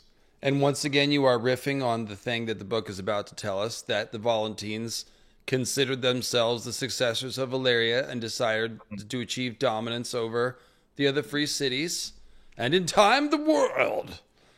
The Tigers advocate achieving this dominance through war and conquest, whereas the Elephants prefer a policy of trade and growing wealth. Since that time, the Elephants, the more peaceable faction, have dominated the annual choosing and the office of Triarch. Yet years of expansion under the Tigers gave Volantis control over several lesser cities, most notably amongst them the great river towns of Volantharies, Valasar, and Selhories. each larger and more populous than King's Landing or Old Town. Wow. I didn't realize that. That's crazy. So Selhoris, Valisar, Voluntaries are all bigger than Old Town or King's Landing. Mm-hmm. That's a lot of people. Yeah. Very interesting. Okay, so, and that's all controlled by Volantis. So that's one reason why it's so damn rich. The Volantines also control the Rhoyne as far as the tributary river Selhoru, which is right here, just above Selhoris, and hold sway over the Orange coast to the west. And that's, you can see that on the map. These lands are protected by slave soldiers against the Dothraki horse lords, who sometimes test the Volantine defenses and the other free cities, who attempt to grow stronger at the expense of their sister city. While Volantine elections are mostly peaceful, there have been significant exceptions. Niesos Coharis' journals contain a report of the Triarch Hirano, who had been returned as Triarch for 40 years running, for he was a great hero during the Century of Blood. After his 40th election, he declared himself Triarch for life. And though the Volantines loved him, they did not love him so much as to see their ancient customs and laws usurped for his ease. He was seized by rioters not long after, stripped of rank and title, and torn apart by war elephants. And that's the picture that we see here. So drawn and quartered, but with elephants instead of horses, just because it's Volantis. Pretty sick drawing here. This is Jordi Gonzalez Escamilla. So, there it is. That's him. Triarch Horono. Did the no-no. Fun times. I don't think it hurts any more or less whether it's horses or elephants. It's just more dramatic. So now Braavos, we've done the symbolism of Braavos, so I just will shout out my buddy Hero with 1,000 Voices in the chat, aka Sean. No, wait. Oh, Braavos. No, we did Sean. I did King's Landing with. Braavos was Eldrick Stoneskin. So many co-hosts, so many cities. You did all run together. But yeah, Eldrick Stoneskin and I did the symbolism of Braavos. That's only a few streams back, a couple months back in the live streams tab if you want that. But speaking of the city proper, Tim. Braavos. At the far northwestern corner of Essos, where the Shivering Sea and the Narrow Sea come together, the free city of Braavos stands upon its famed 100 Isles amidst the shallow, brackish waters of a fog-shrouded lagoon. The youngest of the 9 cities, Braavos is also the wealthiest, and in all likelihood the most powerful. Originally founded by escaped slaves, its humble beginnings were rooted in nothing more than a desire to be free. For a great part of its early history, its secret status made it of little consequence in the wider world. But in time it grew, eventually emerging as a power almost without rival. Neither prince nor king commands in Braavos, where the rule belongs to the Sea Lord, chosen by the city's magisters and keyholders from amongst the citizenry, by a process as convoluted as it is arcane. From his vast waterside palace, the Sea Lord commands a fleet of warships second to none, and a mercantile fleet whose purple hulls and purple sails have become a common sight throughout the known world. Hold on there, Tim, just for a second. Let me. I've got a couple of the things that you just mentioned. So here's the purple sails of Braavos. We know where they get the dye from Tyrosh. So once again, if you really want to show off wealth and power, having your sails, the complete sail, dyed this purple just shows like it takes a lot of dye, so a lot of money to dye them like that, and they're doing it for all of their warships. That's a great point. It is a display of wealth and power. That's exactly what it is. And so this is this is really cool. We get the city map for Braavos, one of the few places we did. And this is just because Arya spends so much time there. It's helpful for the story. Come on, girl, hold it together. We're almost done. So you can see, what I like is the canal. So this is the Sweetwater River, but it's been channeled into the canal. So this is why you have to stay on this. You can't do that. Mm-hmm. And the main canal goes in here, and it branches off and provides water to the city. You can see it running all the way to the moon pool. That's pretty cool. The Sea Lord's Palace all the way here at the north. So he's got this little guarded peninsula. You see the watchtowers and the lagoon. There's watchtowers all over the place. Here is the Isle of the Gods with all the different temples. The House of Black and White. Canal of Heroes with the statues. Ragman's Harbor where Arya chills. There's the Mummer's ship where the Happy Port where she is in her Mercy chapter. And where's the arsenal? And there you can see the wide shot of the canal. Oh, the arsenal's right there, right behind the Titan. So this is their naval. It's where they build the ships, but it's also where they're going to have a lot of ships stationed. So the arsenal, very cool. Very fun. And this is kind of why we're doing this stream. It's like we haven't just had a chance to just sit down and take a look at the map and see what's going on. Silty Town. So that kind of tells you what's going on there. Mm-hmm. Very cool. And it said like the Braavosi can construct a ship in a single day every day. So they got that that Henry Ford style down. Like everyone has like their designated job probably, and that's why they're able to just churn them out so quickly. So neither prince nor king commands in Braavos, where the rule belongs to the Sea Lord. That's where you stopped, right? Founded by fugitives is where I stopped. Oh. Yeah, because we talked about the display of power. Everything's purple. Where's founded by...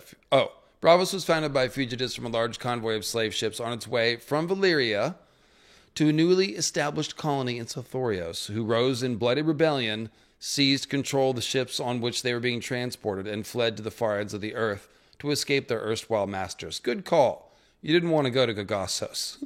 Better to risk death in revolt. That was the right decision. Knowing they would be hunted, the slaves turned away from their intended destination and sailed north instead of south, seeking a refuge as far from Valyria and her vengeance as could be found.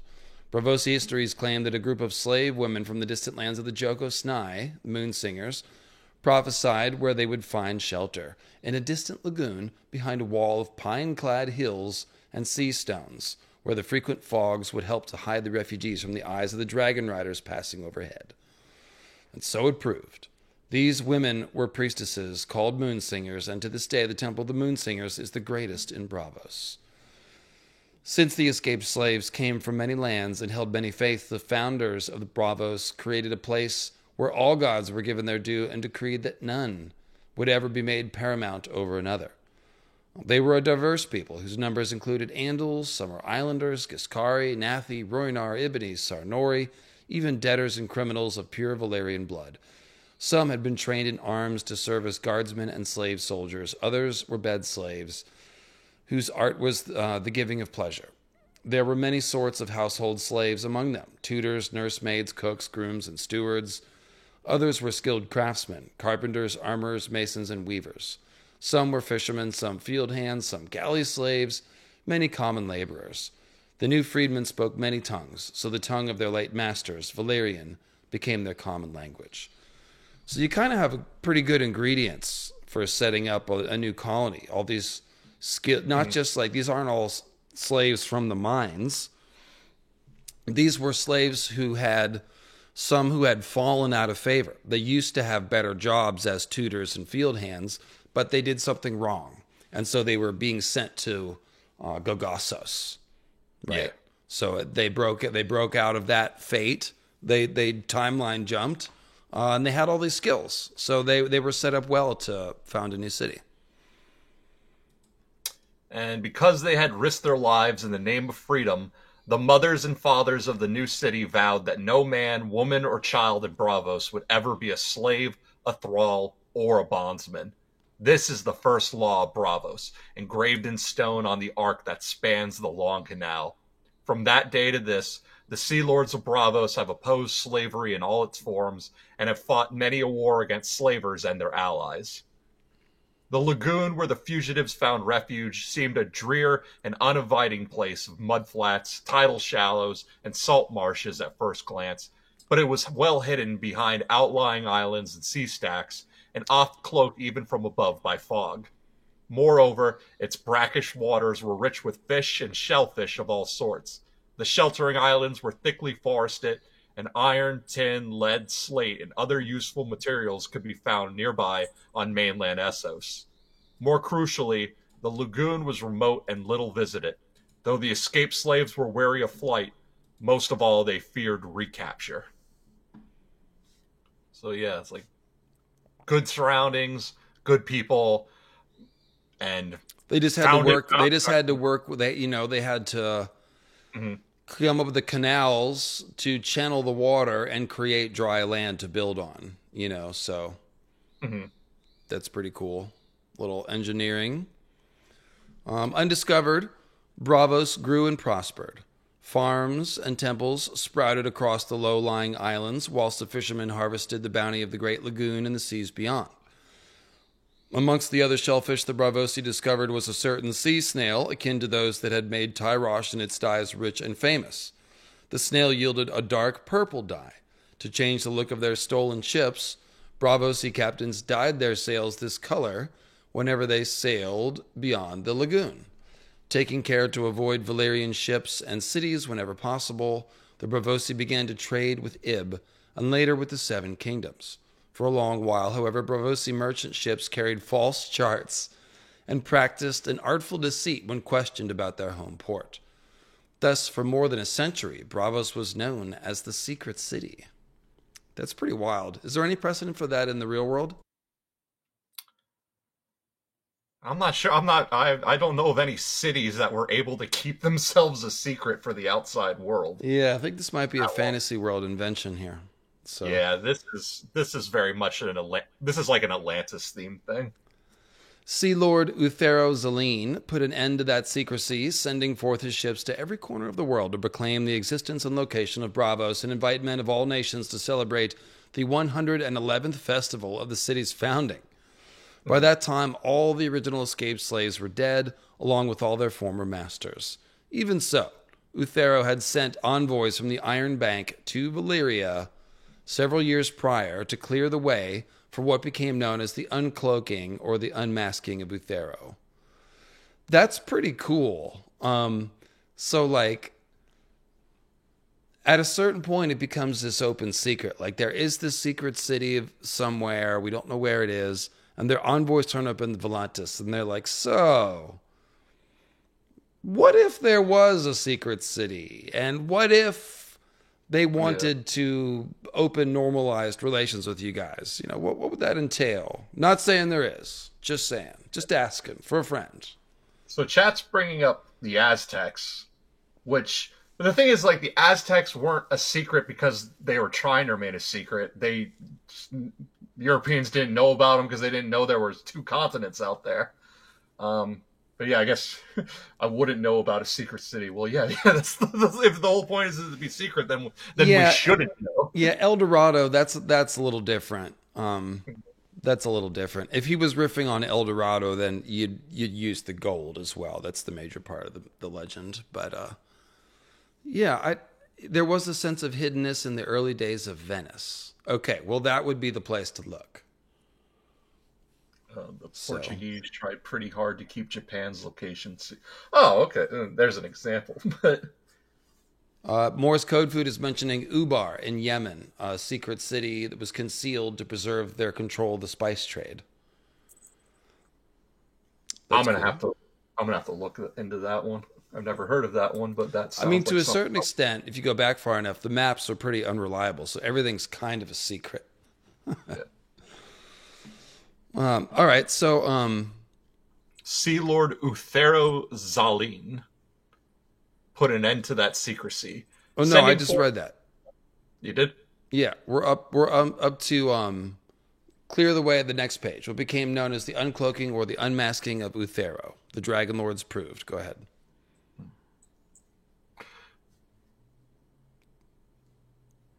Thus was accord achieved. The anniversary of the uncloaking is celebrated every year in Bravos with 10 days of feasting and masquerade. I'm sorry. You skipped a bit. Let me just read this.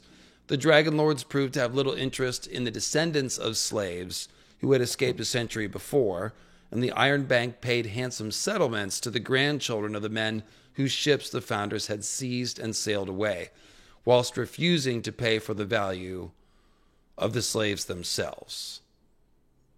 And thus was accord achieved. The anniversary of the uncloaking is celebrated every year in Bravos with 10 days of feasting and masked revelry. A festival like none other in all the known world, culminating at midnight on the 10th day when the Titan roars and tens of thousands of revelers and celebrants remove their masks as one. Despite its humble origins, Bravos has not only become the wealthiest of the free cities, but also one of the most impregnable. Volantis may have its black walls, but Bravos has a wall of ships such as no other city in the world possesses. Lomas Longstrider marveled at the Titan of Bravos, the great fortress of stone and bronze in the shape of a warrior that bestrides the main entrance into the lagoon. But the true wonder is the arsenal.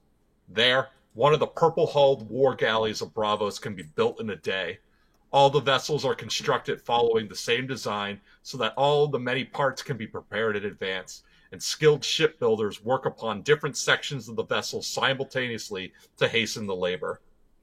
To organize such a feat of engineering is unprecedented. One need only look at the raucous, confused construction in the shipyards of Old Town to see the truth of this. It would be folly, however, not to give the Titan its due. With its proud head and fiery eyes looming close to 400 feet above the sea, the Titan is a fortress of a type never seen before or since, cast in the form of a huge giant straddling two seamounts. The Titan's legs and lower torso are black granite, originally a natural stone archway, carved and shaped by 3 generations of sculptors and stonemasons, and wrapped in a pleated bronze skirt above the waist. The Colossus is bronze with green-eyed hemp for hair. Oh, so there's some Green Man imagery in him too. When seen from the sea for the first time, the Titan is a sight terrifying to behold. His eyes are huge beacon fires, lighting the way for returning ships back inside the lagoon.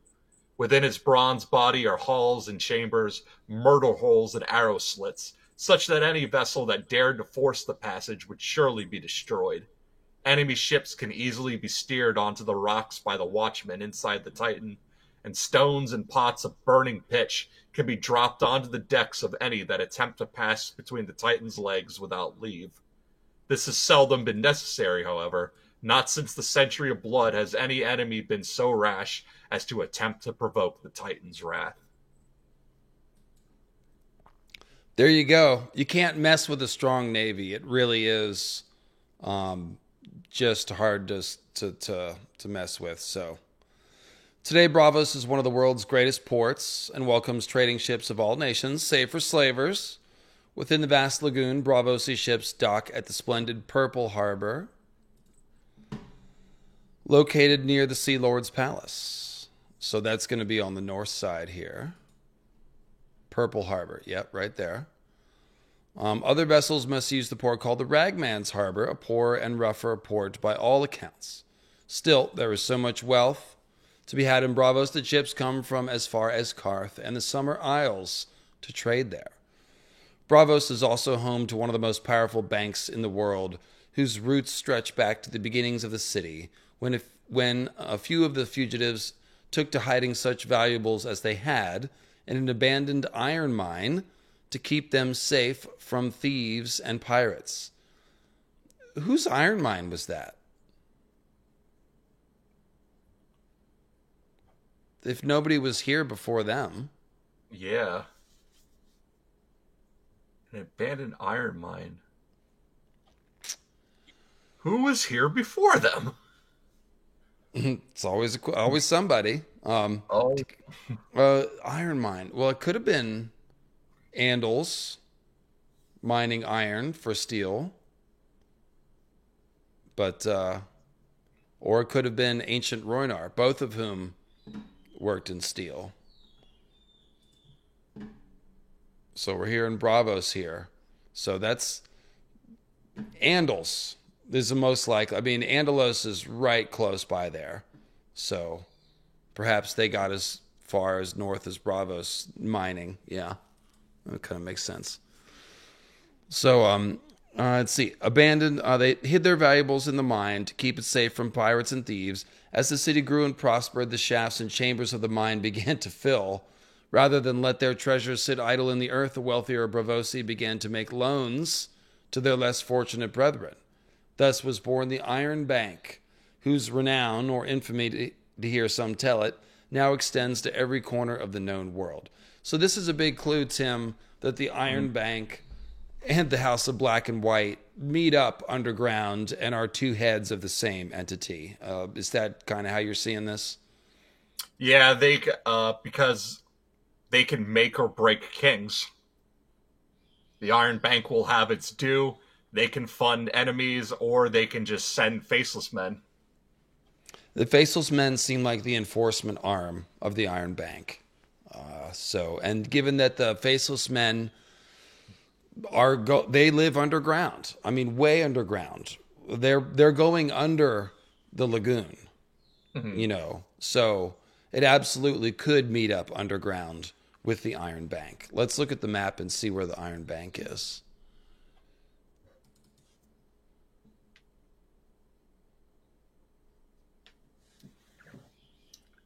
Probably going to be near the Purple Harbor, right? Iron Bank. It's right next to the Moon Pool. Right by the Sea Lords. Yeah, so right where the power is. Sea Lords Palace, Iron Bank, Purple Harbor. And now the House of Black and White is right in the middle. So yeah, you got to go underground a long way. But those iron mines, that's probably the same underground tunnel system that the Faceless Men are walking around in. It's probably not a different huge underground tunnel system, Mm-hmm. So yeah, go ahead and pick it up. And that would be Thus was born the Iron Bank will have its due, it is said. Those who borrow from the Braavosi and fail to repay their debts oft have cause to rue such folly. For the bank has been known to topple lords and princes, and has also been rumored to send assassins against those it cannot remove, though this has never been conclusively proved. But we know they do. Braavos is a city built on mud and sand, where a man is never more than a few feet from the water. Some say the city has more canals than streets. This is an exaggeration, yet it cannot be denied that the swiftest way to move about the city is over water, in one of the myriad serpent boats that ply the canals, rather than by foot through the maze of streets, alleyways, and arched bridges.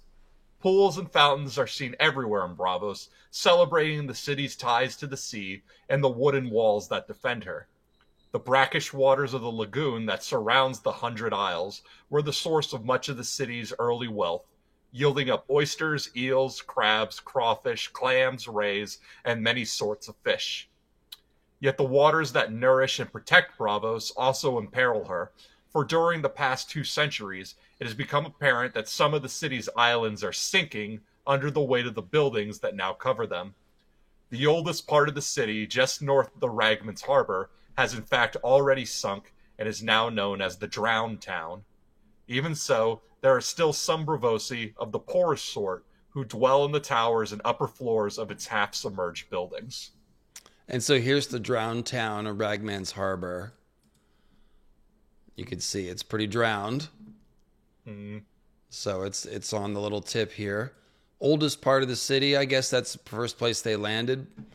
But, yeah, interesting. So Archmaester Mathar's The Origins of the Iron Bank of Braavos provides one of the more detailed accounts of the bank's history and dealings so far as they can be discovered.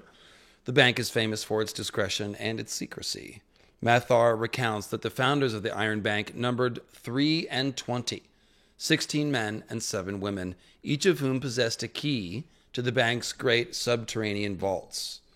These descendants, whose numbers now exceed 1,000, are known as key holders to this day, though the keys they display proudly on formal occasions are now entirely ceremonial.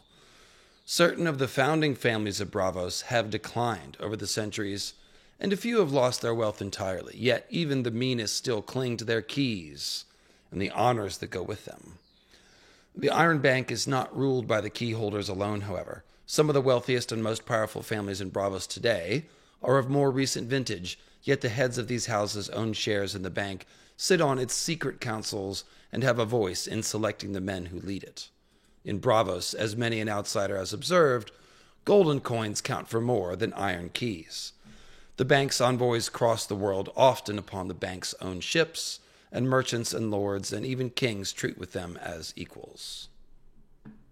Almost as equals. Braavos is a city renowned for its architecture. The sprawling Sea Lord's Palace, with its magnificent menagerie of queer beasts and birds from all around the world, the imposing Palace of Justice, the huge Temple of the Moonsingers, the aqueduct that the Braavosi named the Sweetwater River, carrying much-needed fresh water from the mainland of Essos, for the water in the canals is brackish, muddy, and too foul to drink because of the refuse thrown into it by the city's inhabitants. The towers of the keyholders and noble families, and the House of Red Hands, a great hospice and center of healing. In and amongst those noble structures are countless shops, brothels, inns, alehouses, guild halls, and merchant exchanges. Along the streets and bridges stand statues of past sea lords, lawgivers, sailors, warriors, even poets, singers, and courtesans.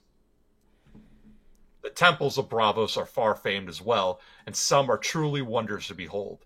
The Temple of the Moonsingers is the foremost of these, for the Braavosi have a particular reverence for that deity as previously recounted. The Father of Waters is almost as venerated. His watery temple is built anew each year for his feast days. The Lord of Light, Red R'hllor,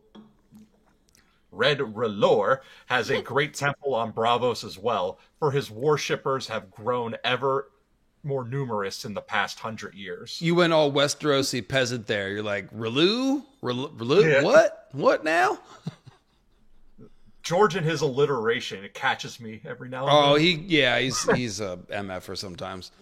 Descended from 100 different peoples, the Braavosi honor 100 different gods. The greatest of these have temples, but deep in the heart of the city can be found the Isle of the Gods, where even the least of the gods have temples.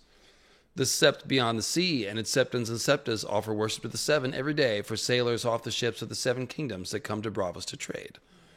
In Braavos, men and women from far-flung corners of the world may sit together, as they have done for hundreds of years, eating and drinking and telling tales. All are welcome in the secret city, it is said. Many of the courtesans of Braavos, Tim, are celebrated in song and story, and a few have been immortalized in bronze or marble. In the Seven Kingdoms, the most storied and infamous of these are the Black Pearls.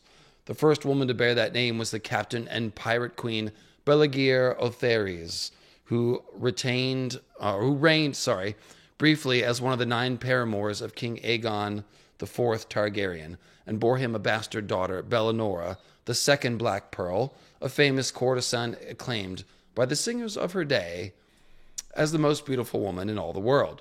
Her descendants became courtesans as well, each in turn known as the Black Pearl, and each having in her veins some measure of the blood of the dragon to this very day. It must also be said that the courtesans of Braavos are renowned throughout the world, yet are all free women, unlike the more famous beauties of the pleasure gardens of Lys or the brothels of Atlantis. Their art is not only for the bedchamber. Their wit and their bearing make them much sought after by the richest merchants, the boldest captains, the most distinguished visitors. Keyholders, lords, and princes seek their favors. The most famous courtesans take poetic names that add to their allure and mystery. Singers vie for their patronage, whilst the Braavos with their slender swords oft duel to the death in the name of a courtesan. Pillman of Lannisport, a ship's captain, provided an account of a water dancer duel to the citadel. The water dancers, he tells us, do seem to barely skim upon the surface, but it is an illusion caused by the darkness, for they always duel at night. The captain insisted he never saw anything like it for grace or skill, however. That it is a very dramatic scene. Arya stumbles upon a duel on the moon pool, and yeah, it's pretty cool. There's no symbolism happening, but it's definitely dramatic. So the swordsmanship of the bravos of the Secret City is as famed as the beauty of her courtesans, largely unarmored and wielding slender, pointed blades, far lighter than the long swords of the Seven Kingdoms, known as rapiers. Right? These warriors of the streets practice a swift, deadly style of fighting. The greatest bravos call themselves water dancers, given the custom of dueling upon the moon pool near the Sea Lord's palace. It is claimed that true water dancers can fight and kill upon the pool's surface without disturbing the water itself. Though many a deadly swordsman can be found amongst the bravos and water dancers by tradition, the greatest of them all is the First Sword, who commands the personal guard of the Sea Lord and protects his person at all public events. Once chosen, the Sea Lords serve for life. Inevitably, there are always those who wish to cut that life short to effect some change in policy. Through the centuries, the First Swords have fought many famous duels, taken part in a dozen wars, and saved the lives of scores of Sea Lords for good and ill. No discussion of Bravos would be complete without a mention of the Faceless Men. Shrouded in mystery and rumor, the secretive society of assassins is said to be older than Bravos itself, with roots that go back to Valyria at the height of its glory. Little is known for certain about these killers, however. It's kind of fun here how George contrasts the Maesters going, well, there is these faceless men, but we don't know what's the deal with them. And then, of course, we have this inside view through Arya's chapters. So we've been in their temple. We know lots of things about them. So, like I said, that there's no way there's two different extensive cave systems that go that far down. They got to meet up down there somewhere. So it'd be funny if the Faceless Men were just sneaking in and pilfering treasure. Nobody knew. Yeah, well, for sure, Cool. Jaqen H'ghar is there at the Citadel trying to pilfer a book, at least, and possibly a glass candle. So, yeah, a lot of thought put into this city, and it's mostly because we have so much going on there with Arya. So, yeah, it was definitely, the symbolism was fun to break down. There was copious amounts of it. So, do check that stream out. But yeah, I will just once again say thanks for watching the new Viserion Victarion video. Hopefully you enjoyed that. If you missed it, it's on the feed. And sometime the next month or two, Tim and I will be doing a Euron Iceberg to follow up on that. And yeah, we've got 828 people watching. I feel like it would be rude to just turn off the stream cold turkey. Does anybody have any questions on any random topics you want to throw at me or Tim? I've probably got 5 or 10 minutes to answer a couple. If anybody wants. Do you have any closing thoughts on these free cities of Essos, Tim? I think we summarized them pretty well. Yeah, I mean, I've said the farther east we go, the more scary it becomes. But that's not to say that the free cities aren't uninteresting. They definitely have so much to offer, especially when you look at the real world history that George is playing upon. Because, like we said, we've been able to not only look at the symbolism, but also tie it back to the real world histories that we can compare this to get an idea of what George is playing with and what he's trying to communicate to us. And it very much is the Italian city states, but there's so much more going on. These cities are very cosmopolitan. It's why when I did my Essos Be Like video, people were confused, why'd you make Volantis India? And I'm like, it's hot as hell, rigid caste system, tigers and elephants, millions of people. It's India, It's not I've said many times, not everything is a perfect 1-to-1 ratio. We get there's so much that can be drawn upon, even with just any one city. To try and limit it to just one source is doing a real disservice to it. Bravos, especially since it is literally founded by people from all over the world. So there was a super chat earlier asking if they thought the Valerians were trying to rediscover how to engineer dragons in Gagossos. That's a good guess. I do tend to think that dragons were engineered by the Great Empire of the Dawn and not Valyria. And so it would make sense if Valyria was trying to figure out how that was done to make other beasts with the similar kinds of magic. They were definitely screwing around with the same magic that was used to crossbreed dragons were fireworms and wyverns, if in fact that's the case, which it probably is. Yeah. And also whatever experiments put the lizard DNA into the Valerians, right? So, yeah, it seems like Gagossos, they were messing around with that. And I really do wonder if the oily black stone is part of all that, because Gagossos is right by the Isle of Toads. So whether it's making Valerian steel or performing these dark human-animal hybrid experiments, like, is this something, does this have to do with the magic of the oily stone that we find in Sothorios, both at Yin and the Isle of Toads, and Asshai and all that? So, yeah, pure speculation, but... Yeah. But based on proximity, it does make sense. Yeah, because what else is in the general area? Besides, you got the Isle of Toads and its weird fish people. That could be something. There could be something going on there. You're at Wyvern Point, so wyverns, fireworms we know are native in Sothorios. There's also the Basilisk Isles when they were inhabited a lot by basilisks, which are huge venomous lizard creatures. So them trying to redesign dragons or try and recreate them, Gagossos, just based on location. It seems like they're looking at like, hey, all the ingredients, at least what we think are the ingredients, they're all right around here. So this seems like a good place to make this Chimera kitchen. Yeah, and I again have to shout out Disputed Lands. Crowfeud's daughter has some just awesome videos about the engineering of dragons, about Sothorios. She's got a Sothorios video. It's different than mine. It comes to some different conclusions, but it's got some really cool stuff. And her dragon theory, she's got one about the harpy, and it involves the raptors in Sothorios and stuff. So if you like this kind of world building stuff, definitely check her out, Disputed Lands. And then if you haven't seen my Sothorios video, you probably like that one. It gets into some origin of the Summer Islands stuff as well. Somebody in the chat was asking about the Iron Throne being Valyrian steel. I don't know where that theory comes from. I mean, we're told that Aegon took the swords from his conquests and made the Iron Throne. It seems like there were witnesses to that. I don't know what the point of it being Valyrian steel would be, so I don't see that. It'd be all those Valyrian steel swords would be valuable. You wouldn't make a throne out of it. So I don't think there's anything to that theory. Without giving any offense to whoever dreamt it up. Let's see. What free city? Well, I'll turn this around to the chat and to Tim. Which of these 9 free cities would you live in? Probably Braavos, just for rights. Pentos, like if you have enough money to live in Pentos, that might be dope. But Volantis is too evil. Lys is too weird. And you don't want to live in Tyrosh or Lys anyway, because it's just all...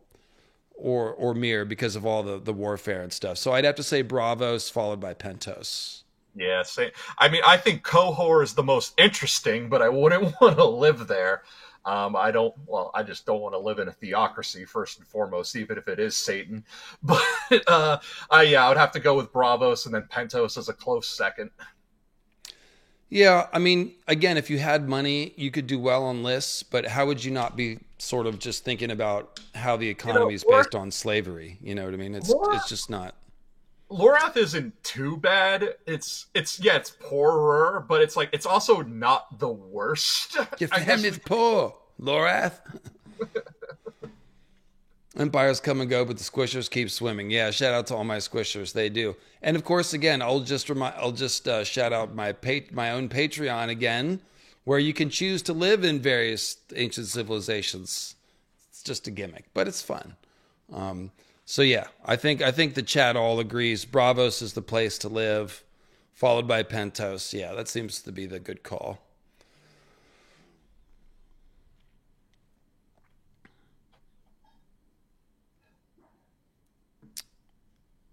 If you have the money, run. Yeah. I'd be it seems like Essos used to be a way more connected place before the fall of Sarnor and the Rhoynar, because the Rhoynar connected Norvos and Pentos and all of this land, former Andalos of the north, connected it to Volantis and Valyria and all the commerce in the Summer Sea. That all flowed up and down the Rhoyne. So when the Rhoynish civilization was destroyed, that link between north and south was kind of broken. Now when you sail up and down the river, there's pirates and weird mists and a time loop you could get stuck in, you know? Yeah. And then Sarnor, we used to see, like, Qohor used to be much more wealthy when Sarnor existed because they had that east-west trade. And Valyria essentially destroyed that. So this is why I say there's some story here that George could fill in where Valyria is more peacefully coexisting for 3,000 or 4,000 years. And then they sort of turned against the Rhoynar, and it really got dark here in Essos. Yeah. Essos, at a point, it becomes like a side quest that inevitably becomes more interesting than the main game, I guess we could say. Although sometimes it doesn't seem like that in our main story. I know there are critics of the Dany chapters, like the Slaver's Bay chapters aren't the most popular, mostly because I would say a lot of the characters are very forgettable. They all have these weird, samey sounding names, and more people, I guess, would rather focus on Westeros. But there are a ton of stories that if George wanted to centralize a story in Essos and have a more Essos grounded story with more characters from different parts of Essos rather than just having Dany be our one in this, like, one corner of it, there'd be so many stories to tell. Don't give George any ideas for new POVs. No, he didn't. Finish your first candy bar before you open another, I know. Oh, yeah. Also, I'm sorry, they didn't see the Rhoyne. My screen was frozen. So, yeah, I was just talking about the northern portion of Essos, where you had Norvos, Pentos, Lorath, Braavos, Qohor, and then connected to the Rhoynish cities of Goyandro, Nysar, and Arnoi, and all the people that lived in the hinterlands in between.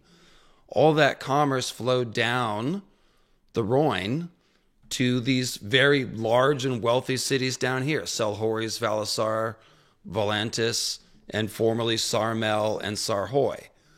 So when the Rhoynish Empire was destroyed, it just completely broke that link. And now you're just got to fend for yourself going up and down the river. That's why Yandri and Ysilla, they're kind of a sad little story there.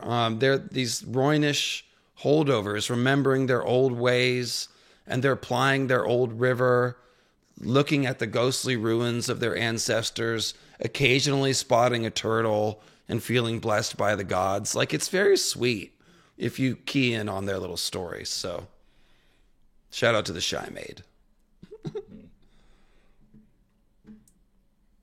And then, we already talked about Sarnor and Qohor, but you can just see this Valyrian road, like I said, connecting Qohor to Sarnor. So this would have been a lot of trade passing here. Because it seems like the Painted Mountains are a pretty good barrier. They didn't build a road from here to here. There must have been a reason. Yeah.